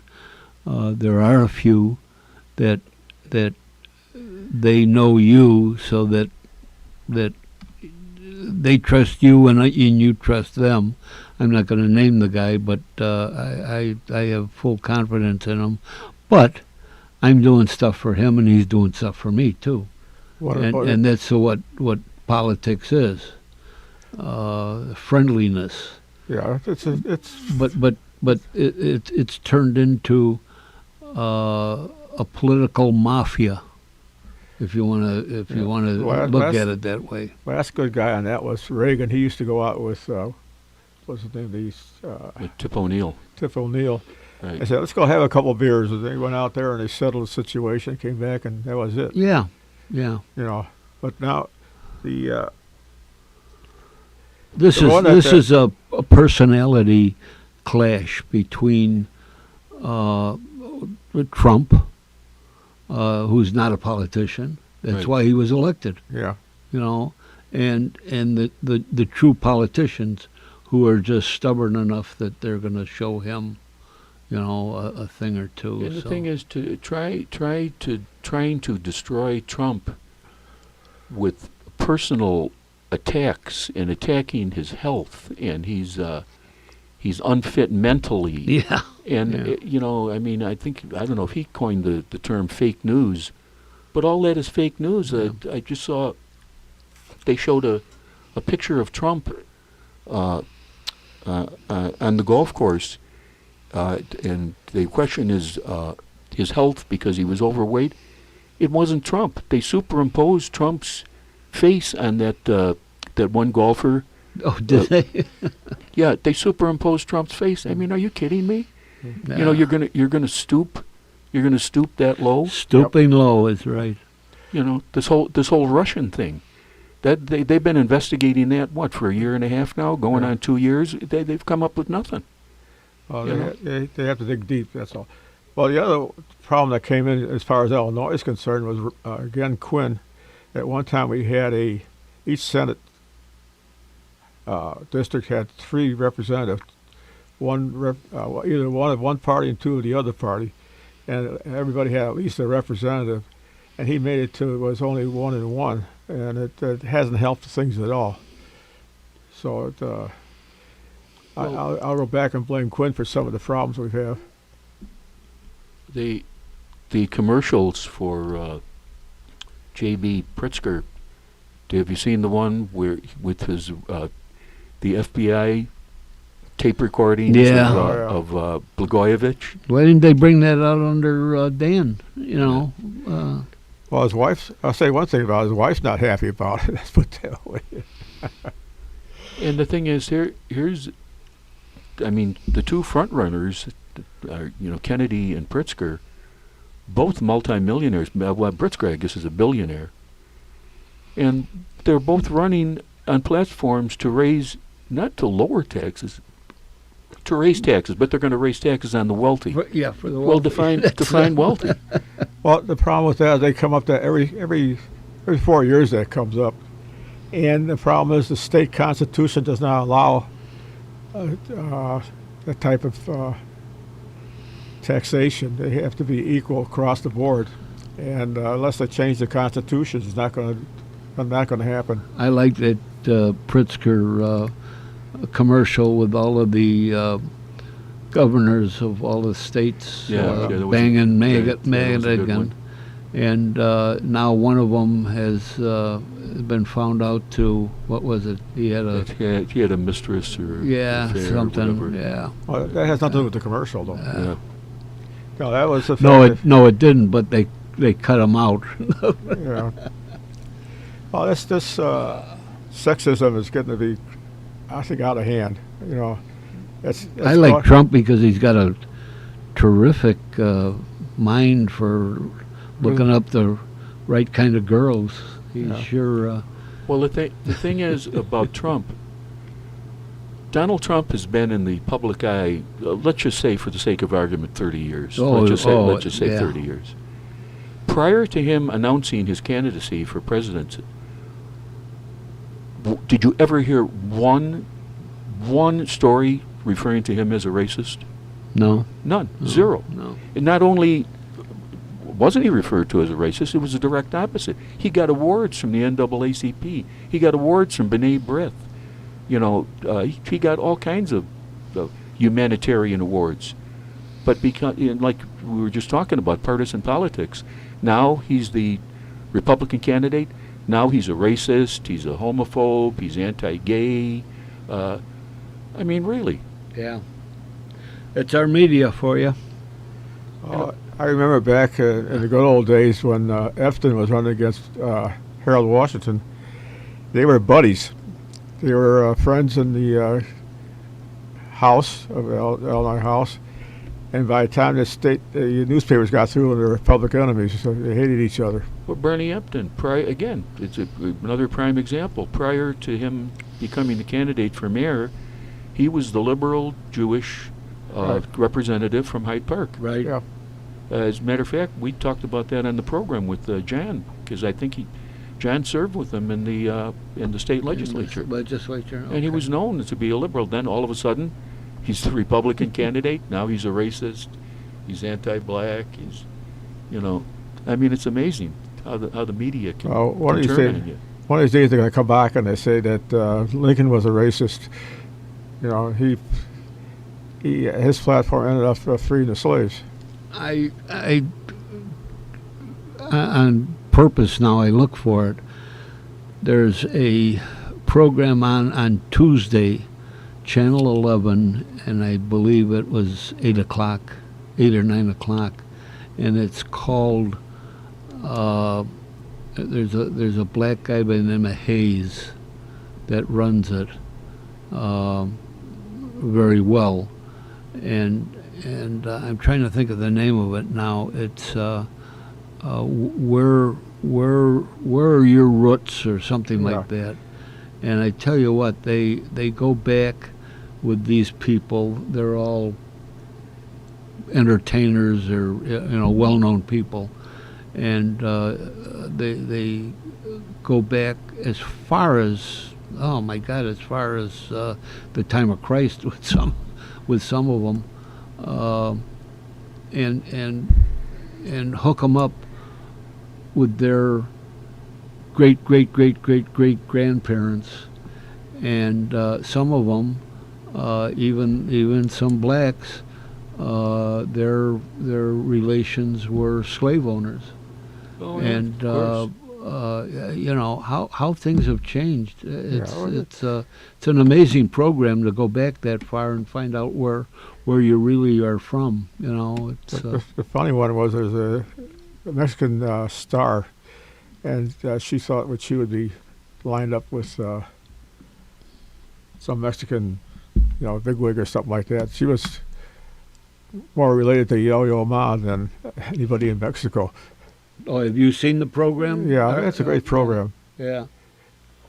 And but yeah, some of them are surprises. Some of them are surprises. Some of them, that's all right. Whatever. Well, that's another thing, about history and rewriting history. Every major bill, national bill that benefited blacks in this country was voted in by Republicans. Every voting rights bill that was up in Congress was voted down by Democrats. Yeah. And now, turn it around, not really that long ago, if you were running for almost any office in the South, especially the deep South, Louisiana, Alabama, Mississippi, you had to be a member of the Klan. And they were all Democrats. Yeah. They referred to them as Dixiecrats, but they were all Democrats. So now when you hear the cries of Republicans being racist, I mean, you talk about rewriting history. Nothing could be further from the truth. Well, part of the problem was they were conservative Democrats, and they changed the name to conservative Republicans down south, and that's where the problem came in. That's know, what I like about this program. That they show that, they show that how things have changed, and they just didn't know what their genealogy was. It's very interesting. Very. I wish a lot of people would see it. A lot of kids, because it's history. Well, the other thing is, if you go and trace back on Old Man Daly, and he in the blacks, he used to know how to manipulate. Well, he was a slave owner. Yeah, He was a slave owner. He owned every city employee. yeah. But he also had the. We had a fire commissioner that was a slave owner too. Anybody that was in the trades, he owned. Yeah, he was a. He had a lot of straw bosses, I want to call it that way. That got the vote out for him, stuff like that. Oh yeah, they got the vote out, and blacks voted in lockstep. Yeah. Again, people complain about Mike Madigan, but Mike Madigan, I mean, he'll be elected for life if he wants it. People don't understand how these things work. He doesn't run. Although he is a statewide Speaker of the House, which is the entire state of Illinois, but he is a congressman from the southwest side of Chicago. Right. And that district, he has a stranglehold on. I think the last time a Hispanic ran against him, because I won't say his district is prominently Hispanic, but there's enough there. And so an Hispanic ran against him, so he ran another Hispanic in the race to split the Hispanic vote, so he was assured election. Yeah. And then the reason he controls the South, controls the state legislature, is because of money. These southern state representatives, they run for office. Where do they get their money from? If they're going to have a battle, somebody's running against them, they're an incumbent. Madigan writes them a check. Yeah. People don't realize, the configuration of the state of Illinois. I tell people, pull out a map. Southern Illinois borders on Kentucky. Do you think these people in Southern Illinois all of a sudden really like the policies of a congressman or a state rep from the south side of Chicago? Yeah. They hate Chicago. Yeah. But it's all about, what do they say? Follow the money. And Madigan, Madigan will be a state rep as long as he wants to be. Whether or not he'll be the speaker, that's a possibility that he could lose that. But he'll never lose the I always election. say Madigan's going to leave office by desire or by design. Mostly a heart attack is design, and desire if he wants to retire. Yeah, so you can say what you want, but he has the formula. Yep. He has the formula down, and it's done. His precinct workers are probably the 13th ward, which he basically controls. I think there's 30,000 registered voters. He can deliver those. They all owe him. Automatic. Yeah, they all owe him. Yeah, and his precinct captains, all of his precinct captains have city jobs or county jobs. Well, They have to get the vote out. Actually, the city jobs are not as critical as they used to be, because I worked for the city, and a lot of people came in. They were not owing to Madigan anymore. But anyways, the other reason why Madigan stays in, because he got what we call gerrymandering. So they gerrymander the district, so he controls every vote that's in the area. And now they want to change it so it's by mathematical numbers. So they would split up the district by total number of people in there instead of number of voters that are in there. Anybody that wants to know what gerrymandering is all about, Go on the website and pull up Luis Gutierrez's congressional district, and you will see. You will look at it and go, Wow. how in the hell did they do this? They've connected two predominantly Hispanic sections of the city of Chicago with like one street, I believe, Yeah. connecting the two Well, that's huge.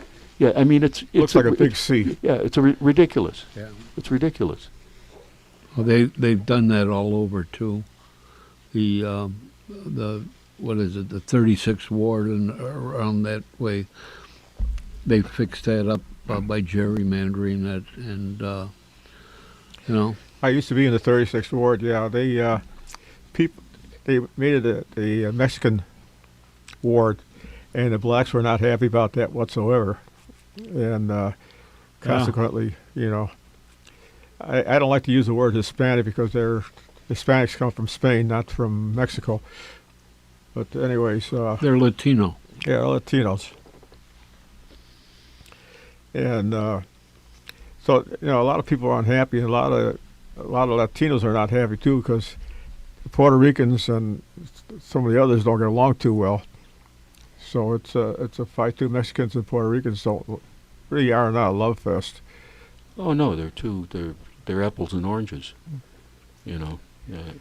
And the funny part about it is the Hispanic immigrants or Mexican immigrants to the United States. You know, you go down to Mexico. My one brother lived in Mexico City for several years, and the Mexicans, the rich Mexicans, they're not short and dark skinned. The example that I use is Vicente Fox, who was president of Mexico. He was Irish. I mean, he wasn't born in Ireland, but his ancestors. People look at me like I'm crazy. I said, how do you think he got the name Fox?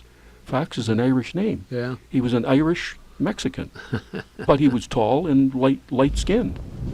Yeah, typical of Mexicans. They're short. And, Okay, folks, time for another break. We will be back shortly.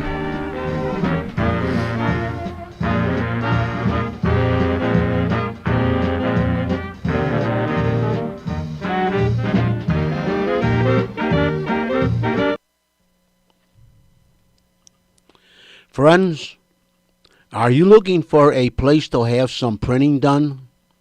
Well, I have the right place for you to go, and that is the Printing Store in Oak Park, Illinois. Call or see Phil Berry at 621 Madison Street in Oak Park, Illinois, or call 708-383-3638. Phil will sit down with you and help you plan whatever you need printed. Now, his products are brochures, booklets, business cards, catalogs, envelopes, letterheads, flyers, invitations, newsletters, notepads, menus, mailers, manuals, labels, posters, postcards, price lists, NCR forms, sell sheets, table tents, pocket folders, and presentation forms. And his services include 1-to-4 color offset printing, digital copying, high-speed copying, graphic designs, typesetting, laminating, foil stamping, die cutting, and imprinting.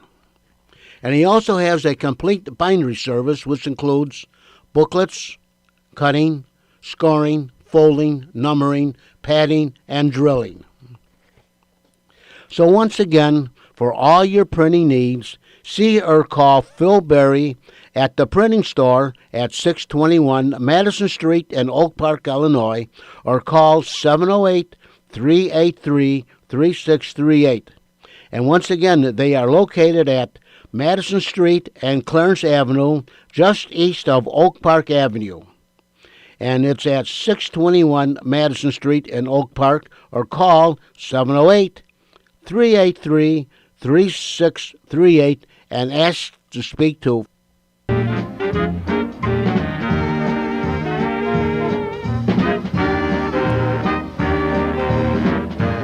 Okay, welcome back. Glad you stuck around. We are on the, well, we're switching around from topics, but we are talking about current events and Chicago television and radio, past, present, and future. Old TV shows. Bill, what was your favorite? Let's go by television shows from the 50s. Lone Ranger. Right, well, that was more. Well, actually, now you crossed over. We got radio Lone Ranger and television Lone Ranger. Oh, right, yeah. Well, either one. You like them both? Either one. Either one. Yeah, my favorite TV show, I'd say from the 50s. It's still the Honeymooners. They're still on. Or now you can get anything on the internet. You can go on YouTube and get them. Hulu, some of these other websites, you can get almost any show ever broadcast. Excuse me. El, what about you? You have a favorite TV show, favorite radio show? Right now, my favorite show is Perry Mason, which goes all the way back into the 30s. And actually, Perry, the guy who plays him now was actually the real instigator of making that type of show famous with the lawyers or liars, whatever the case may be, and solving cases, going out. And I have yet to see a lawyer go out and visit a crime scene to, you know, oh yeah. They may create a few crimes. Yeah, well, that's true. Right down. The only other one that I think the cops ought to employ is what's her name? Jessica from Murder, She Wrote. No matter where she goes, there's a murder. And no matter how good the cop is, she always solves the case. Yeah, well, that was like talking about Perry Mason, the poor prosecutor and the police officer, Lieutenant. What was his name? They never won a case. Hamilton Berger. Yeah. Yeah, they never won a case. That must have been tough. Actually, he did win a sort of a case. Perry Mason solved the case for him, and he took credit for it. But yeah, you're right. He never won a case. The other one I enjoy a lot is Hogan's Heroes, even though it's not that old. Yeah, who thought that you could make a comedy out of a German prisoner of war camp? Yeah. Whoever came up with that idea, I would like to have been around the first time he pitched that idea, and they go, "What? A German prisoner of war camp? This is a comedy?" Well, But it was good. This what is it? Me TV. I've got that on all the time Oh, yeah, for these yeah. old shows yeah, I got it. that are on there. They just crack me up. And the Love Boat. Oh yeah. is even a good one. I went on several Love Boat trips, and I have yet to see a scene like they have on TV. Oh, yeah, They're all no. rolled around.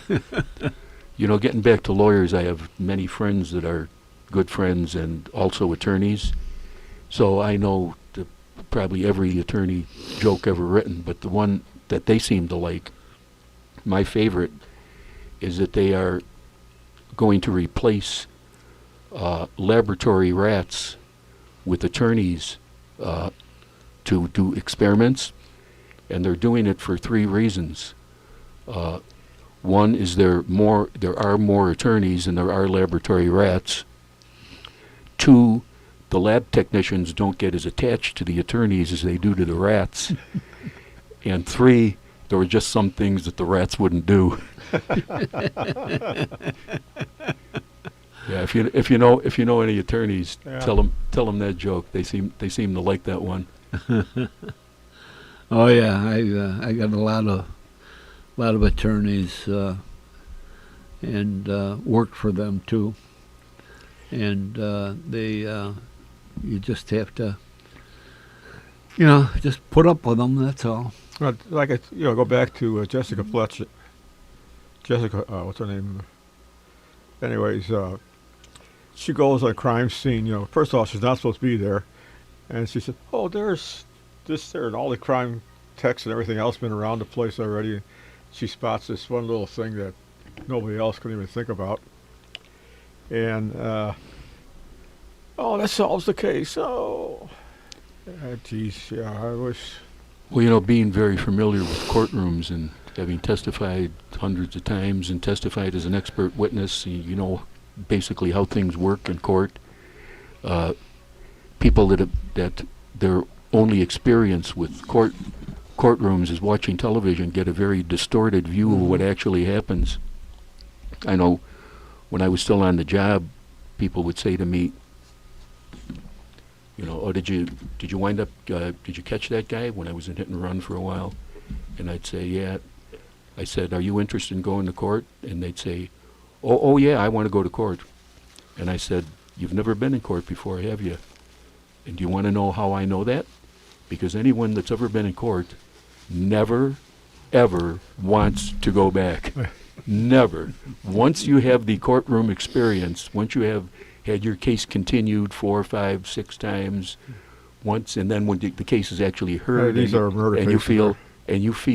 you feel that you're on trial as opposed to the defendant, you never want to see another courtroom again in your life. I'll tell you a funny story. I was called to jury duty, and they asked me. He said, "You ever visited a jail?" I said, "Yeah, I was over the 16th district when they opened up." They said, "How come you got invited there?" "Well, I was a neighborhood activist." "Oh, you're excused." Well, when I went on the job, it was an automatic dismissal if you were an attorney or a police officer. But now No. that isn't the case. I know, because not only have I been to jury duty twice, but I actually got picked for a jury in a criminal case. I couldn't believe it. The bailiff in the courtroom said, "Well, that's a first." He said, "We No, never had that happen." You before." know what, Tom? That happened to me too, and fully knowing my background and with what happened to my son, they picked me, and I asked after it was over. I asked the one attorney. I says, "What'd you pick me for?" He said, "Who better?" So Yeah, well, depends on what kind of a Yeah, well, you can look at it. how he's going to handle it. Yeah. Well, there was a guy next to me who was an attorney, and he was surprised he was picked. Yeah, that used to be a automatic excuse, but Yeah. Oh yeah, no. I don't know. Priests, nuns, attorneys. Oh yeah. Yeah. I forgot now. Okay. well, they say that juries are made up of 12 people that were too stupid to be able to get out of jury duty. Out of it. Yeah. Yeah. My favorite radio and television program when I was growing up on radio used to be the Mr. District Attorney. Oh yeah. That was a very interesting program. And of course, the other one was my favorite was Your Hit Parade, LSMFT. Oh yeah. Oh, yeah. Lucky Strike means fine tobacco. Oh yeah, that was a good Yeah. that was a good And program. as far as television was concerned, I had quite a few favorite programs I used to enjoy watching. One of them was the Arthur Godfrey Show. Oh yeah, When he used to have the roller skating. he was the man, Arthur Godfrey. yeah. Buy him by the carton. That's right. And then the other one was Milton Berle. Oh yeah. Mr. Television. Mr. Television. And then, of course, then they always had Jack Benny and Bob Hope as entertainers on different. And then Groucho Marx with when he'd say the secret word and the duck would quack, quack, quack, quack. And there was always, that's gentlemen, back when television first started, television was something that was very entertaining to watch. Same thing with radio. Radio was something that I know when I was at home, when Mr. District Attorney would come on the air, you wouldn't dare even sneeze, let alone say a word, because you would interrupt your thoughts on the program. And same thing with Your Lucky Strike. That was always great. And television was the same way. Back in 1950, now you gentlemen were talking about television back in 1950, my dad bought a Philco television from a company up in Evanston called Becker's Radio Becker's Radio. Johnny Altmeyer, who was a very, very, very dear friend of the family, he came over to our house. We lived in the 3500 block of North Oakley at that time, and my dad and him went up on the roof, put up the antenna, and then they set the TV up, and we were able to watch the World Series. back in 1950. So, we were talking about before also about something goes wrong with the television. You open up the back end and take the tubes out. Well, I was one of those guys that took the tubes out, and I had my own tube tester. I had my own tube caddy, and I used to go from person to person and fix their television. And I remember one time, it was my aunt and uncle. They lived over on Hamilton, the 3500 block of Hamilton. Their TV went out, and when I went over, took the back off, and I happened to lose my balance as I was kneeling. I happened to lose my balance. Right behind me was a radiator, and when I went to test the one tube, I lost my balance and I touched that tube, and my arm touched the radiator. And let me tell you, my hair grew 5 inches right now because I got the shock of my life. I'll never forget that. But radio and television has been in my blood. I don't know if I've mentioned this to you people or not, but I was an altar boy at St. Andrew's Church over at Addison and Paulina. In fact, I just went past there last Wednesday, in the 3500 block of North Paulina. And one day I was an altar boy, and one Sunday I was serving Mass. And after Mass was over with, I see this guy running around the altar with microphones and cables and everything. And of course, I've been involved with. I loved radio broadcasting when I was 4 or 5 years old. That was the love of my life, was radio broadcasting. And so I see this guy running around. I says to him, "Sir, can I ask you what you're doing?" "Oh," he says, "we're going to be broadcasting the 12 o'clock Mass on radio." I says, "You are?" And I start hanging around with him. And then I start helping him set up the microphones up on the altar and at the pulpit and all that. And then before you knew it, I became his helper. And then after Mass was over with at St. Andrews, we would pick up our equipment and go across Addison Street to the gymnasium over there, and we would broadcast CYO basketball. And the call letters on the station was called WFJL, and it stood for Frank J. Lewis. And Frank J. Lewis donated the radio station to the CYO for us to go out and broadcast CYO events, basketball, boxing, football. When any kind of a CYO event, Bishop Shield, who was the pastor of St. Andrew's Parish, was also the founder of the CYO and the Blind Dog Association. Wherever there was a sporting event, he wanted us out there to broadcast the event. And then on Sunday nights, we would go to the Aragon Ballroom and broadcast the dance music from the Aragon. And St. Andrew used to have the Golden Gloves. That's right, sir. Yeah. Yes, right. Yeah, And that was huge. yes, and John, how old were you when you started this? well, I was just a teenager. And 1,000 years ago. Yeah, because I was in 7th grade when I was an altar boy, and that's when I began working with WFJL. I was in 7th grade. And then,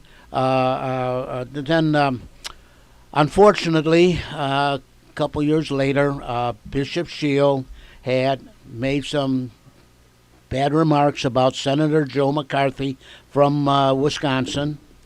And I don't know if it was Cardinal Cody or Cardinal Stritch, one of the two of them, got wind of it, and they stripped Bishop Shield of everything. The CYO, the Blind Dog, his pastor at St. Andrews, he was put out the pastor to dry without any water. And then the radio station closed up, WFJL closed up, and then Joe Pelletier, who was he was just like my second father, to be honest with you. And he went over to WTTW, and at that time WTTW moved over on St. Louis, in the 5400 block of St. Louis. That's where their studios, and I think their studios are still there yet to this day. And he became a cameraman over there. In the meantime, Joe met this beautiful young lady, and they got married, and I was in his wedding party, and then they had a child, and I was there for the when the baby was born, the baptism ceremonies and all that.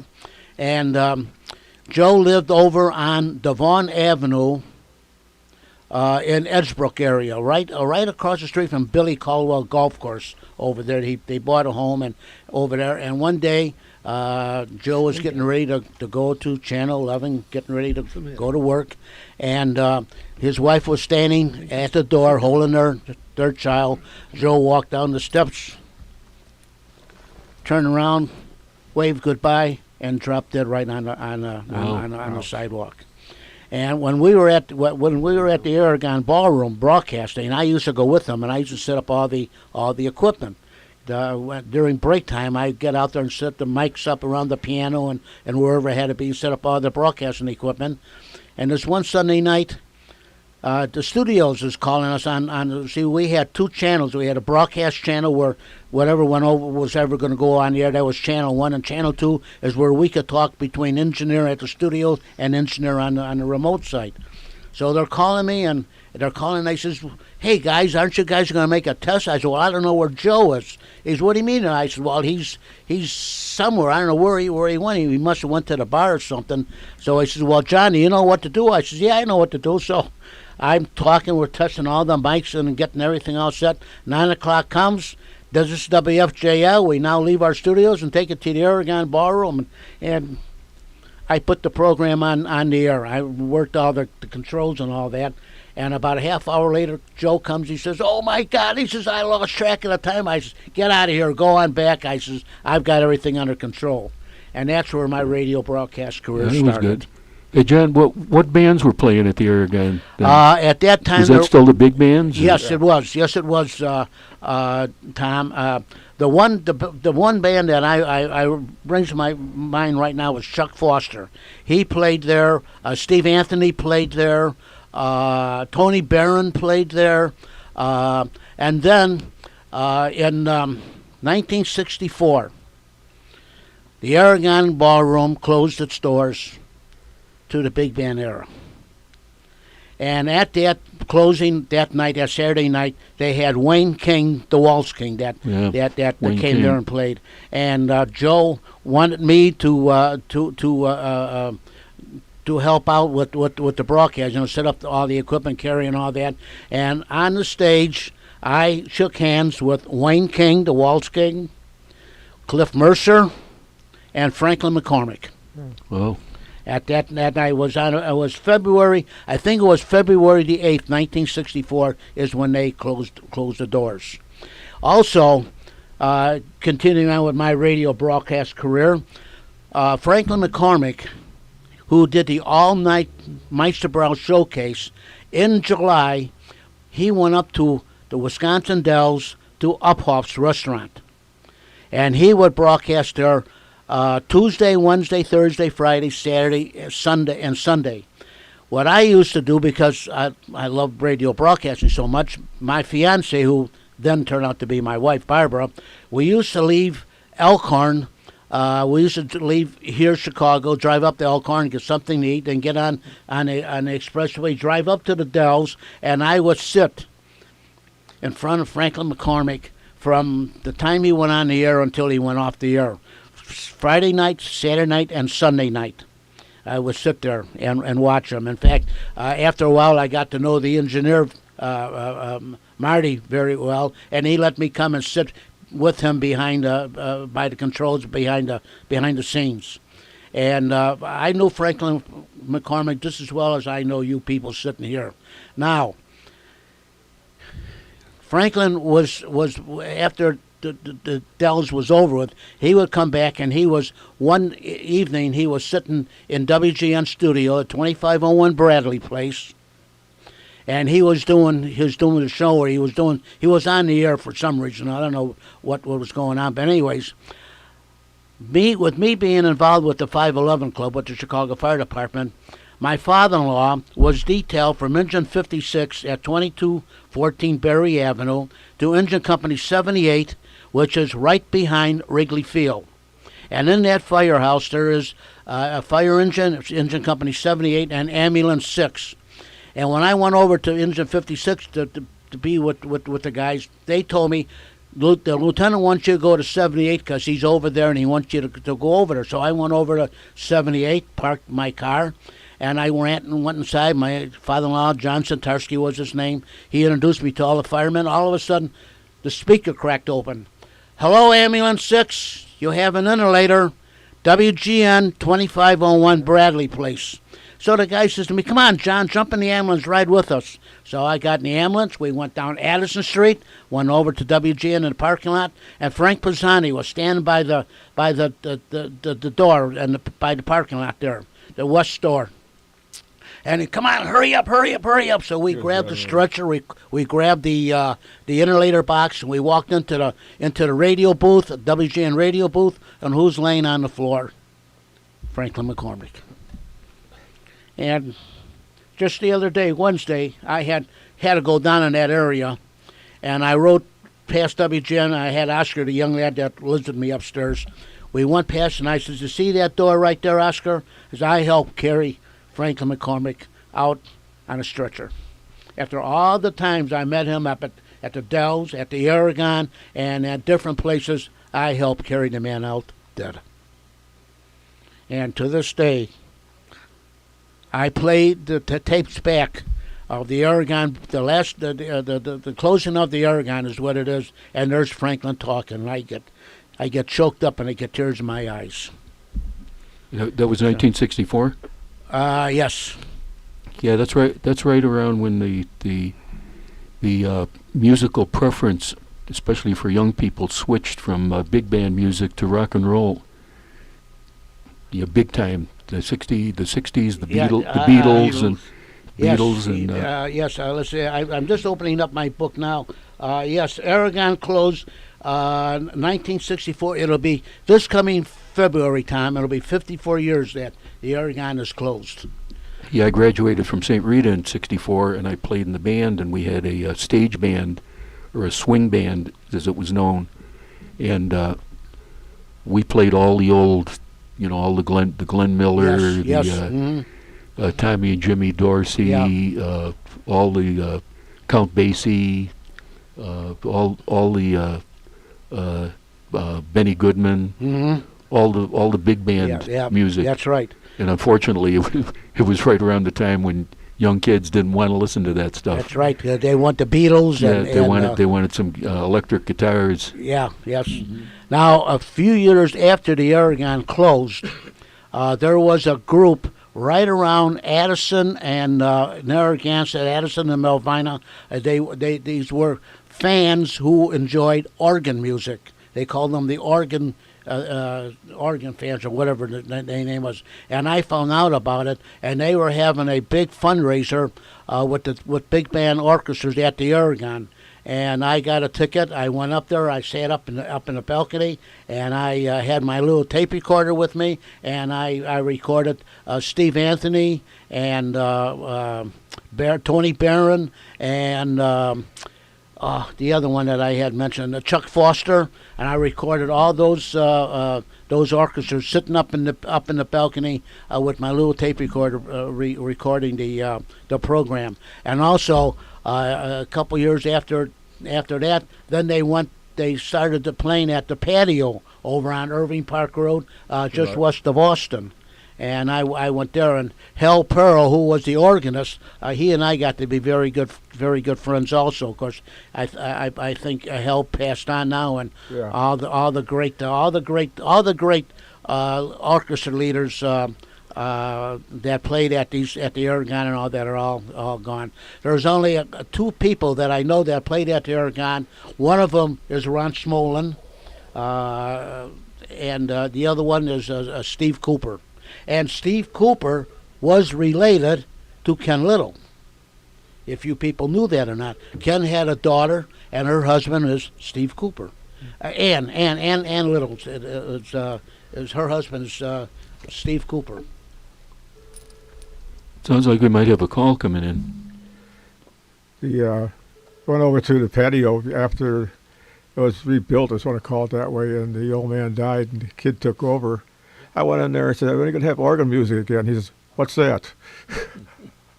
They have one of the better organs in the area, and the other one that has surprisingly, a lot of people don't know is Schurz High School has an organ, and they were trying to repair that, but I'm not sure how far that's gone. But I went to a recital one time. It was pretty nice. It was a little bit out of tune, but they told me they were going to try to keep going on it, and I never heard anything more after that. You know, you're talking about an organ now. I'm organizing, and this would be for our people listening. The really terrible fire that we had on December 1st some years ago.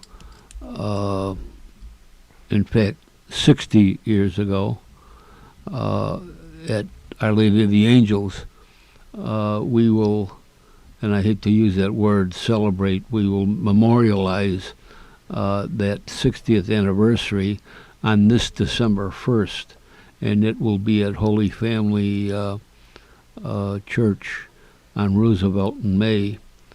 Everybody's invited. We're trying to get the Cardinal there to celebrate the Mass. The Mass will actually be on December 2nd. That's a Sunday. And on the 1st, the 60th anniversary of the fire, we will have a program at the Fire Academy, the Chicago Fire Department Fire Academy. That'll be at 10 o'clock, and that's a Saturday. That will be the exact 60th anniversary of the fire of December 1st. So anybody that would want to come, you're more than welcome. The Fire Academy, of course, is on Jefferson and Taylor, and it'll be up on the third floor, I believe it is. John, you got another break there? Yeah, let's take a break, and then Jack Ryan is calling back. Oh, okay. Okay. We're going to take a break, and then our sounds like our regular moderator took a nap, and he's awake, and he called back. So.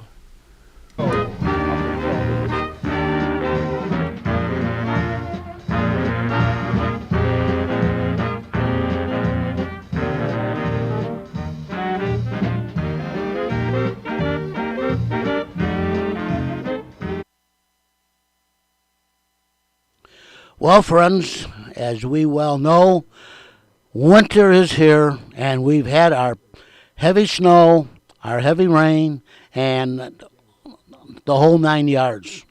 Now, you want to check and make sure that the roof, siding, and gutters on your home are in good shape. You don't want drip, drip, drip, mold, or mildew in your crawl space or your attic. So,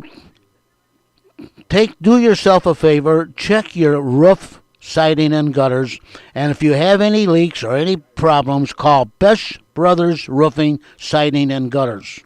Mike Besch will come out in his shiny red truck, check over your roof, siding, and gutters, give you an estimate, and go for there. So don't have double expense. Sooner or later, you're going to have to get them repaired. So call Besch Brothers Roofing, Siding, and Gutters at area code 630-616-1359. Once again, Mike Besch will drive over in a shiny red truck with ladders on top and look at your roof, siding, and gutters and go from there. That's Besch Brothers Roofing, Siding, and Gutters at area code 630-616-1359. Call today for a free estimate. Besch Brothers Roofing, Siding, and Gutters at area code 630-616-1359. You don't want double expense. You got to get that roof, siding, and gutters repaired sooner or later. Do it sooner so you don't have more expense and more damage. Besch Brothers Roofing, Siding, and Gutters, area code 630-616-1359.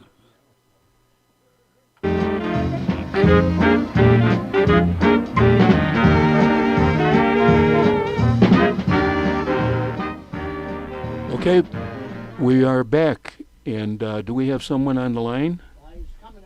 Oh, okay. we have that to look forward. It looks like Jack Ryan is going to be calling back, but we before our break we were talking about organs, and probably one of the most famous organs in the city of Chicago is at the old amphitheater, not amphitheater, the Chicago Stadium, where the Blackhawks played, and I wish I could remember the name of the organist, but it was quite a sound to be there when he was free to play some of his favorite tunes. But now if you want to go and listen to organ music, you go down to the Music Box Theater. They play the organ there all the time, and then almost all the old movie houses had organs because they didn't have any sound, and they instead of piano they played the organ. Okay, John, are you with us? Excuse me. Yeah, I just call him back and. Excuse me, Jack. What did you take? Did you take a nap or go to the bar, or what did you do? No, I didn't get a chance to anything like that. Nothing that four walls around me right now. So I see that they're talking on the radio that looks like they're going to end the so-called shutdown, which doesn't seem like much of a shutdown. Yeah, we talked about that earlier. Thank God we barely made it here today with the government being shut down. So what now? Yeah, we barely made it here today with the government being shut down. Yeah, it's. Did they take I a don't know, vote? you know, they should keep it shut down, maybe, you know. Did they take a vote? No, nothing, I didn't say anything about that yet, but Okay. I'm trying to keep everybody abreast of what's going on. You know, breaking news, right? Yeah. Well, I think fallout for the government shutting down I said before that the street lights on Irving Park and Oak Park were not working today, so it had a little bit of a drift going through there. Mm-hmm. Speaking of broadcasting, they see John Coleman died. Yes, he did. Yeah, I saw that. The old weatherman. The weatherman. Oh, yeah. Yeah. How old was he? 83, they said. 83. Yeah. The couple of the guy that did the weather on what was it, Channel 7, he retired. There's 2, 3, 4 people that retired off of television this last week.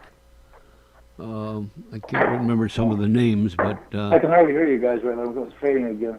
well, you got something in your ear, Jack? Yeah, I do. Oh, okay. Nothing in between them, though. You're not talking about Fahey Flynn, are you? No, not Fahey Flynn. John Coleman. Remember John Coleman? Yeah, but there's a couple others that retired too. Jerry Taft, and I think. Yeah, that's right. Jerry Taft did. Jerry retire, Taft too. did, yeah. Are you talking about Clint Ewell, P.J. Hoff? The guy I talked to a few times was The vice president in charge looking out the window? Harry that's right. Volkman. He was a character. He was a mentor to. PJ. Anyway, they said John PJ. Coleman, they credited him as the founder of the Weather Channel. P.J. Hoff was the most entertaining of the weathermen. He always had this professor looking out the window and all that stuff. Well, he was more accurate back then than with all the new equipment and the Doppler radar and all the other stuff. P.J. Hoff was more accurate back then than they are today. You know, you heard the story why he had that professor looking out the window. There was Now, to Tom McKenna and myself, we know someone who's very much was involved with that Weather Channel, a guy we grew up with, and every year behind us in school, both schools, St. Theodore and St. Rita, and then Mike Eckert, and he went to Northern Illinois, and he was a teacher for a while. Remember, Tom? Yeah, And he came over to the alumni banquet, and he's told the guys we should invest in this idea that he's involved with called this new thing for cable called was the Weather Channel. And he was CEO of the Weather Channel when they sold it to NBC. So yeah, that was another thing when people heard of it. They said, "What a channel that's only going to be weather? Yeah, that's going to be real popular." Actually, there's 2 now. Yeah. There's a channel in the upper numbers, 112, 102, or something like that, and the only thing they do is broadcast weather. And Channel 30 does a little more entertaining, I guess, way of putting it. Talks about bad weather and hurricanes and what causes them and stuff like that. So Well, I tell people, I say, don't ask me if you think anything is going to be a good idea, because I was in Seattle the year that they opened the first Starbucks, and I remember saying, "Oh yeah, what, a place that just sells coffee? Yeah, that's going to be popular. It'll be closed in a year." Yeah. So that shows how much I know. yeah, they're Yeah. they're moving downtown. And where does Starbucks get its name too? Yeah, the what was it? The first mate in Moby Dick. Mr. Starbuck was the first mate of in Moby Dick. Right. They're opening up where they have the I'm gonna have to sign off. Hey, see you next time, guys. Okay. all right. All right, Jack. Okay. All right. Take Thanks for care. calling. Take care of yourself. Starbucks got the new store opening downtown. They've got Starbucks has stores in Washington D.C. I go to Washington D.C. every year for the National Police Memorial. They in one block in Washington D.C. they have 5 Starbucks. They have 2 that are in hotels and 3 that are in corner freestanding corner. Five in one block, and they all do business. Yeah. They all do business. Well, I know the one in the Harlem Plaza, they have Starbucks there. There's always a line waiting there. You know. Well, they're opening so many that I'm waiting for them to open a Starbucks in a Starbucks. That's gonna be next. Okay, Red. Yeah, yeah, right. You know, Tom, you were talking about that organist at the Chicago Stadium. Now you really got me thinking. But sitting in that shelving unit right behind Al, I have all that gentleman's records that he used to play organ, and I was able to pick them up. And right behind him is on a second shelf from the bottom. I have all of his records there, but I can't think of his name now to save my soul. But he was really great. And when they used to play that the national anthem, oh my God, that stadium used to go crazy.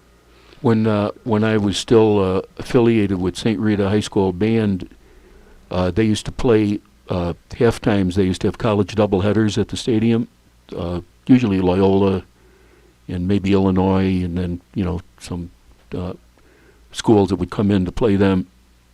And I always remember that when we came in, because we used to practice on the floor before the game started, that he would play the St. Rita fight song when we walked in. He knew it, and talking to him, I said, thanks for the St. Rita fight song. He says, I love that song. He says, I play it a lot. He says, that's not just when you guys are here. And Wayne Musker used to sing with him. Yeah, right. Yeah, I think, is he still singing yet, Wayne Musker? Yes. Yeah. He still is, because I know he got into a problem when somebody slit his throat, or he got injured. That was on Taylor Street coming out of a bar. I'd still like to hear the real story of what that was all about, but I haven't heard it. So, But he's back, and his wife is with him too. She does some of the singing. They were just on here not too long ago. I forgot what game it was or what they were doing. yeah, he was the man for years, and then this Jim Corneliuson, I believe, he's the new guy. Oh, He's kind of the man now for national anthem in the city of Chicago, in the Chicago area. Didn't Wayne Musker have something to do with the Wolves, the hockey team that plays at Rosemont Theater or I think the Allstate? now that you mention it, I think he did. He might have been an investor in it. Or, Yeah, I think so too. Yeah. Yeah, that Jim Corneliuson, he's the one that kind of got the fans at the stadium wound up. That's one of the few places, especially when he sings, that they applaud through the entire national anthem. I know at Soldier Field when the Blackhawks played the Penguins, the Pittsburgh fans were kind of bewildered when he was singing the national anthem, and that's a Blackhawks thing and a Chicago thing to applaud from start to finish. Yeah. With the national anthem, they were kind of saying like, what are these guys doing? They just showed it the other night too on when they were playing. How they do, and people were kind of looking at each other. But are we supposed to do this? Yeah. And Corneliuson, he's got a shtick where in the line, and the flag was still there, he belts that out and points to the American flag, and the flag Yeah. was still there, and that really gets everybody fired up. He did that the other night, and then they must have had a fan on the flag, so that it was waving a little bit, and yeah, it was a good program.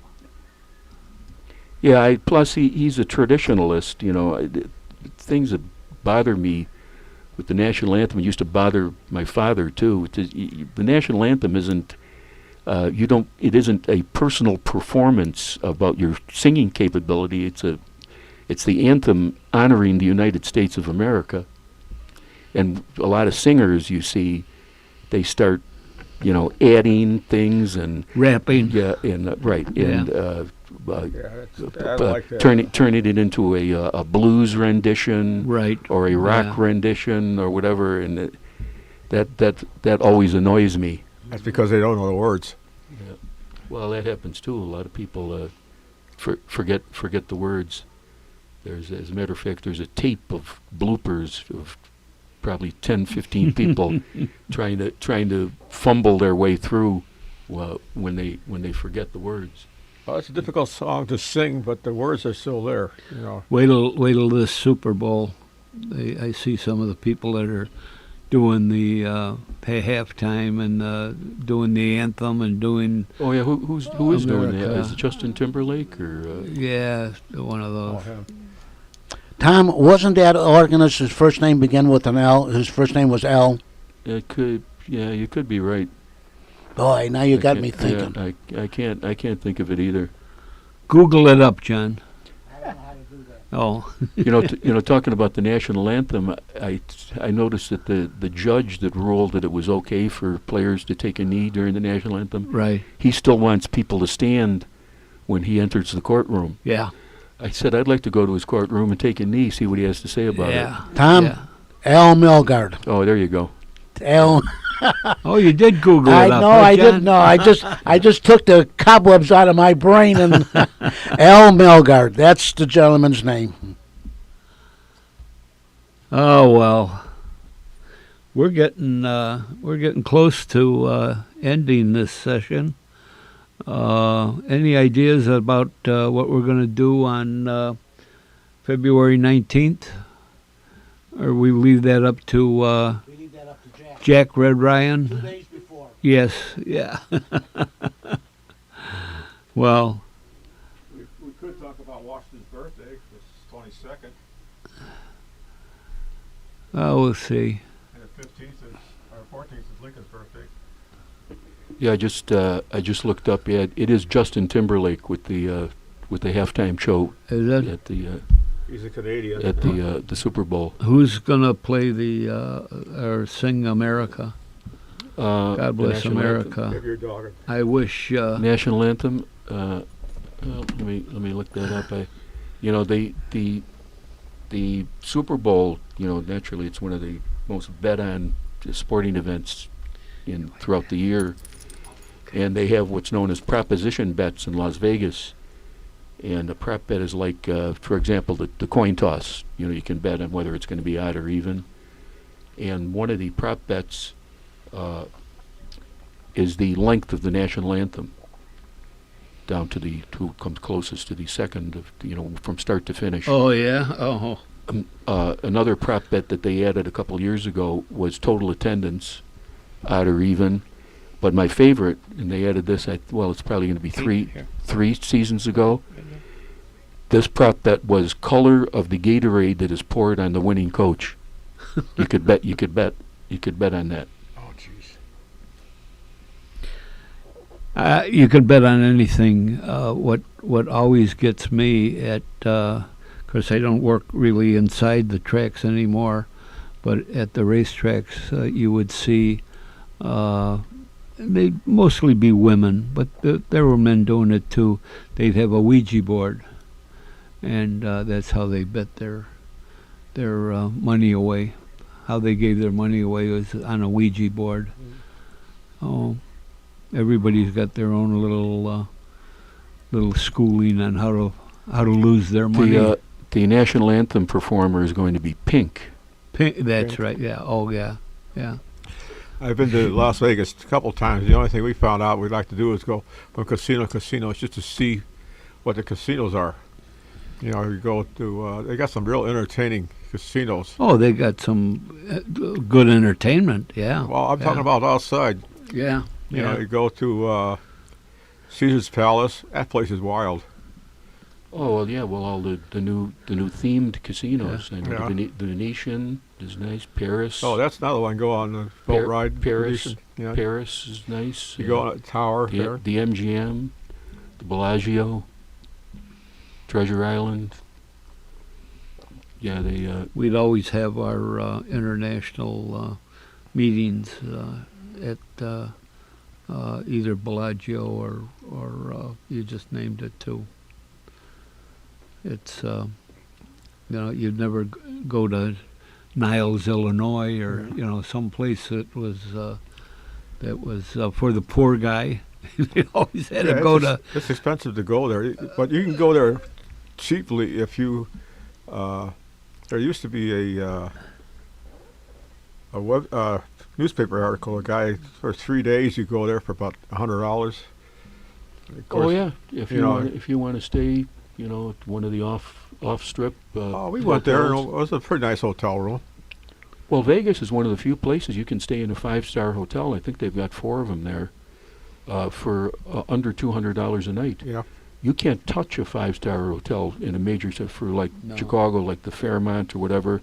It's like $400 or $500 a night. I mean, sometimes more. In New York City, it's like $800-900. In Washington D.C., it's the same. In Washington D.C., a 3-star hotel is $250 a night. No, we stayed at a few hotels downtown, but we went on a website and they have these hotels, hot tickets, stuff like that, and you can get tickets. You can get overnight or 2 nights at a hotel for about $99 a night. Oh yeah, cheaper than that. Yeah. If you really don't care, all you're using it for is to. Well, these are nice hotels, though. I stayed at the Drake one time. I got this it's 4.5 star hotel. We got the half-star room, but anyways, we stayed at the several hotels. And they were quite nice. We took my grandkids to one hotel, and there used to be a manufacturing place. They had walls that were 5 foot thick, and the kids slept on the in the window because the walls were so thick that they had enough room to sleep on, and they enjoyed it. It was right off the river. Then we stayed at one hotel. We stayed in a room that was right down from the river. Took photographs of the river at night. It was really nice. You see all these movies on TV where you see the TV, the bridges and everything else. I got photographs of that. This is in Chicago, right? Yeah. Yeah. I forgot the name of the hotel, but it was nice. Nice 2-nighter, and I think it cost us $400 for 2 nights, something like that. Do you ever stay at the Sherman? Wow, that's gone. I know it's gone. Did you ever stay there? Well, wasn't talking about big bands? Wasn't was it the College Inn? Yes. Wasn't it John, and the Sherman, the College Inn? That's correct, and it was Jimmy Palmer that played there. That was a big Yep. spot for big bands. Yeah, that's right. Yep. The College Inn Porterhouse. Yep. And Jimmy Palmer used to play up there. Mm-hmm. That's The right. only thing that's left of the College Inn now, don't you? They have there was a soup that was real good. They have a canned soup out, College Inn soup, and I don't know if you still get it or not, but it used to be. Yeah, I think I don't know. That was affiliated with the College Inn in Chicago. Originally. Yeah. Interesting. And there was another a big band place that played the big band music down there too. And I'm trying to think of the name of it, but there was a lot of the big bands used to play there, and I can't think of it now. But there was quite a few places. There was the Aragon, the Trianon. Yeah, the Trianon, that was another big one. Yeah, that was Regular. that was on the south side. They all were owned. The Trianon, the Aragon was owned by Carsus, and then he had the Melody Mill. I used to have Willowbrook out southwest. Don't even talk about the Willowbrook because you'll really break me up. I have gone. Ron Smolin, who I mentioned before, he plays there. He did play there many times, and I used to go there on Sunday and just sit there and just enjoy listening because I love the big band music. And in November of the year 2016, I was up in Elkhorn. I was on my riding mower, cutting my grass, and I get a page on my pager. Tri-State Fire Department has a second alarm at 8900 Archer Avenue, the Willowbrook Ballroom. And when I saw that, I just froze on the lawnmower. And Aren't they rebuilding that? Well, They're going they're- to reopen it? Yeah, and I called Ron and I says, Ron, I have some really bad news for you. And he says, what's that? I says, the Willowbrook's on fire. And after I talked to him, I guess he went out there shortly afterwards, and he says the only thing that was standing was the one post where I used to sit next to. Wow. And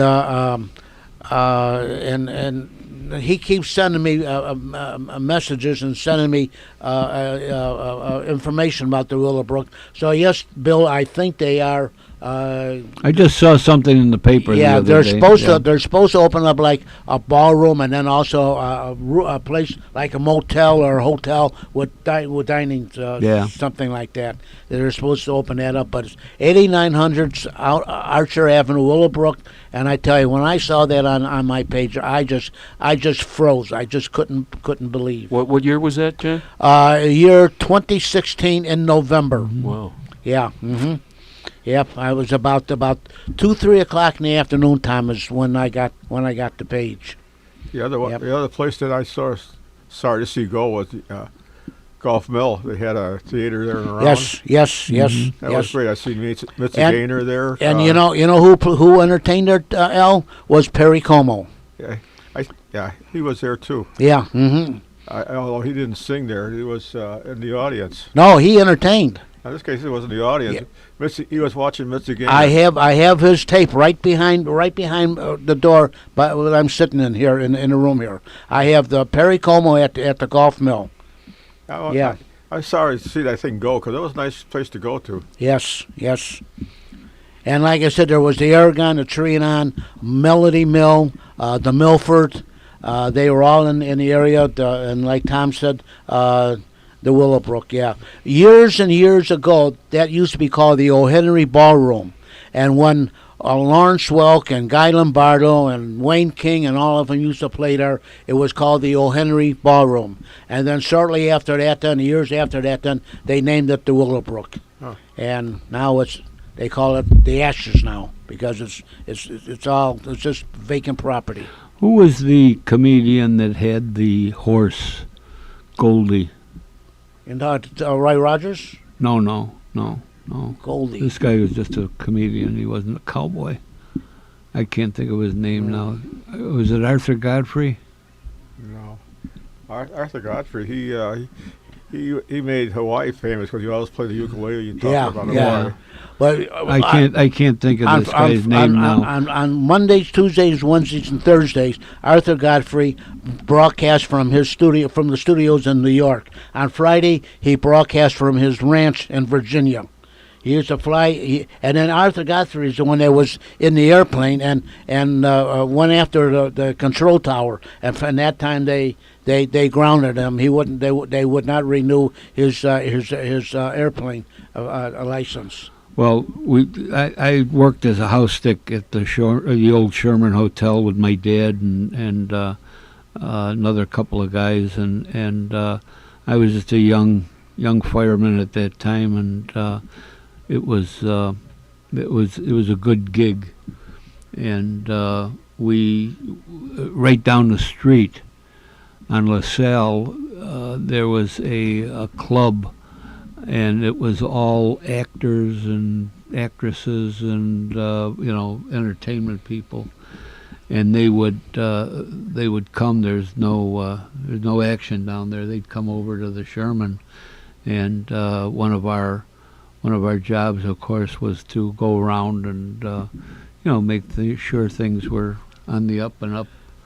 Well, they liked to gamble. Talk about gambling. Yeah. And the dice games were going in every floor, and it was all these rich people. And we would have enough money that we'd get from downstairs at the bursar, so to speak, and they'd be out of money, but we would lend them money, but we would also take something in return. And that's where I got Cisco Kids guns. Thanks. And we really had a good time down there talking about meeting people. Yeah. And I'm terrible with names, but God, I can't think of who that the guy's name is. They were gonna have him on the air, and his horse was Goldie, and they wanted to bring him from. They had him at the track at Arlington, and they were gonna They wanted to bring the horse in, and we cleared out part of a floor, and we had the horse in the Sherman Hotel. I don't know who rented those rooms after that, but it was the joke of the year. Not only did Ron Smolin play at the Willowbrook, but Ken Little's son-in-law, Steve Cooper, he played there too. Oh, Yeah. There was a lot of the big bands that are still playing. He had played at the Willowbrook. That was kind of the last of the Mohegans, let's say, for ballroom dancing. Yeah. So, well, Tom. Time to quit. Okay, folks, thanks for listening. The opinions and comments expressed by members of our panel do not necessarily represent that of this station or our sponsor. And we'd like to thank Ridgewood High School, Kevin Jack, FM 89.7 WRHS, Norwich. This is Windy City Hometown Entertainment Network, www.windycityhometown.com. And since our moderator isn't here, our regular moderator, I would like to say that what he always likes to say is remember that history is not just a book on the shelf. Thank you for listening. take care, people. Take care.